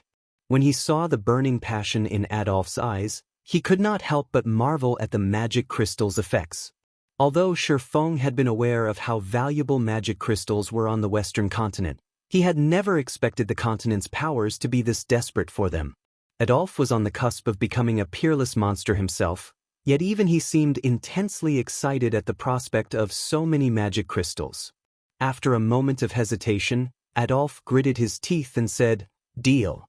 I can represent Divine Tribe in agreeing to your demands. However, Divine Tribe can only dispatch 80,000 elites and 20,000 experts to help you defend your city. Whether or not these players will be successful will depend on your arrangements. An army of 100,000 is sufficient, but I will need to borrow one of your trump cards to capture a city," Feng agreed, nodding. An army of 80,000 elites and 20,000 experts was essentially the limit that any first-rate guild in the East could dispatch to a guild town or city. Unfortunately, maintaining the Western continent's NPC towns and cities needed too much manpower. "That won't be a problem. I'll send McCaffrey's Legion to assist you. However, I must warn you, if our Legion loses more than 30% of its players, they will retreat." Feng's additional request didn't surprise Adolf. Capturing an existing hostile NPC city was the fastest way to establish a guild city in the West. Feng and Adolf then signed a contract, solidifying their agreement. The contract stipulated that Divine Tribe would gather the rare materials Feng requested within 7 days and grant Feng access to a 100,000-man army to help him protect Zero Wing City for 3 months. In exchange, Feng would pay Divine Tribe 3 million magic crystals. Divine Tribe would also become Zero Wing's sole ally in the West, and any materials Zero Wing required from the Western continent would be purchased from Divine Tribe, unless another party could offer the materials at a lower price. Once the contract was signed, McCaffrey was instructed to return with his Legion to Silver Lion City. Feng was then given full authority over the Legion. Read latest chapters at Wuxia World. Silver Lion City, Divine Tribe's guild residence. Guild leader Black Flame, may I know what your plans are? With our current combat power, there are only a few resource cities in level 90 maps that we can capture. Considering the difficulty of protecting the city, I suggest we capture a resource city in a level 80 map instead, McCaffrey recommended as he pointed to areas on the map he held. Capturing a resource city in a level 90 map would be quite difficult due to the level 100 plus NPCs or monsters that protected the cities. They would also encounter level 100 mythic combatants. Capturing a city in a level 80 map would be far less of a challenge. Although these areas were a lower level, guild cities could be transferred to a different location once they met the requirements. Moreover, Zero Wing was merely trying to secure a foothold on the Western continent, not contest for hegemony. Capturing a resource city in a level 80 map would more than serve its purposes. "No, I'm not interested in these cities. I want Star Valley's Starlight Fortress," Feng declared, shaking his head as he pointed to a location several kingdoms away from the Silver Moon Empire.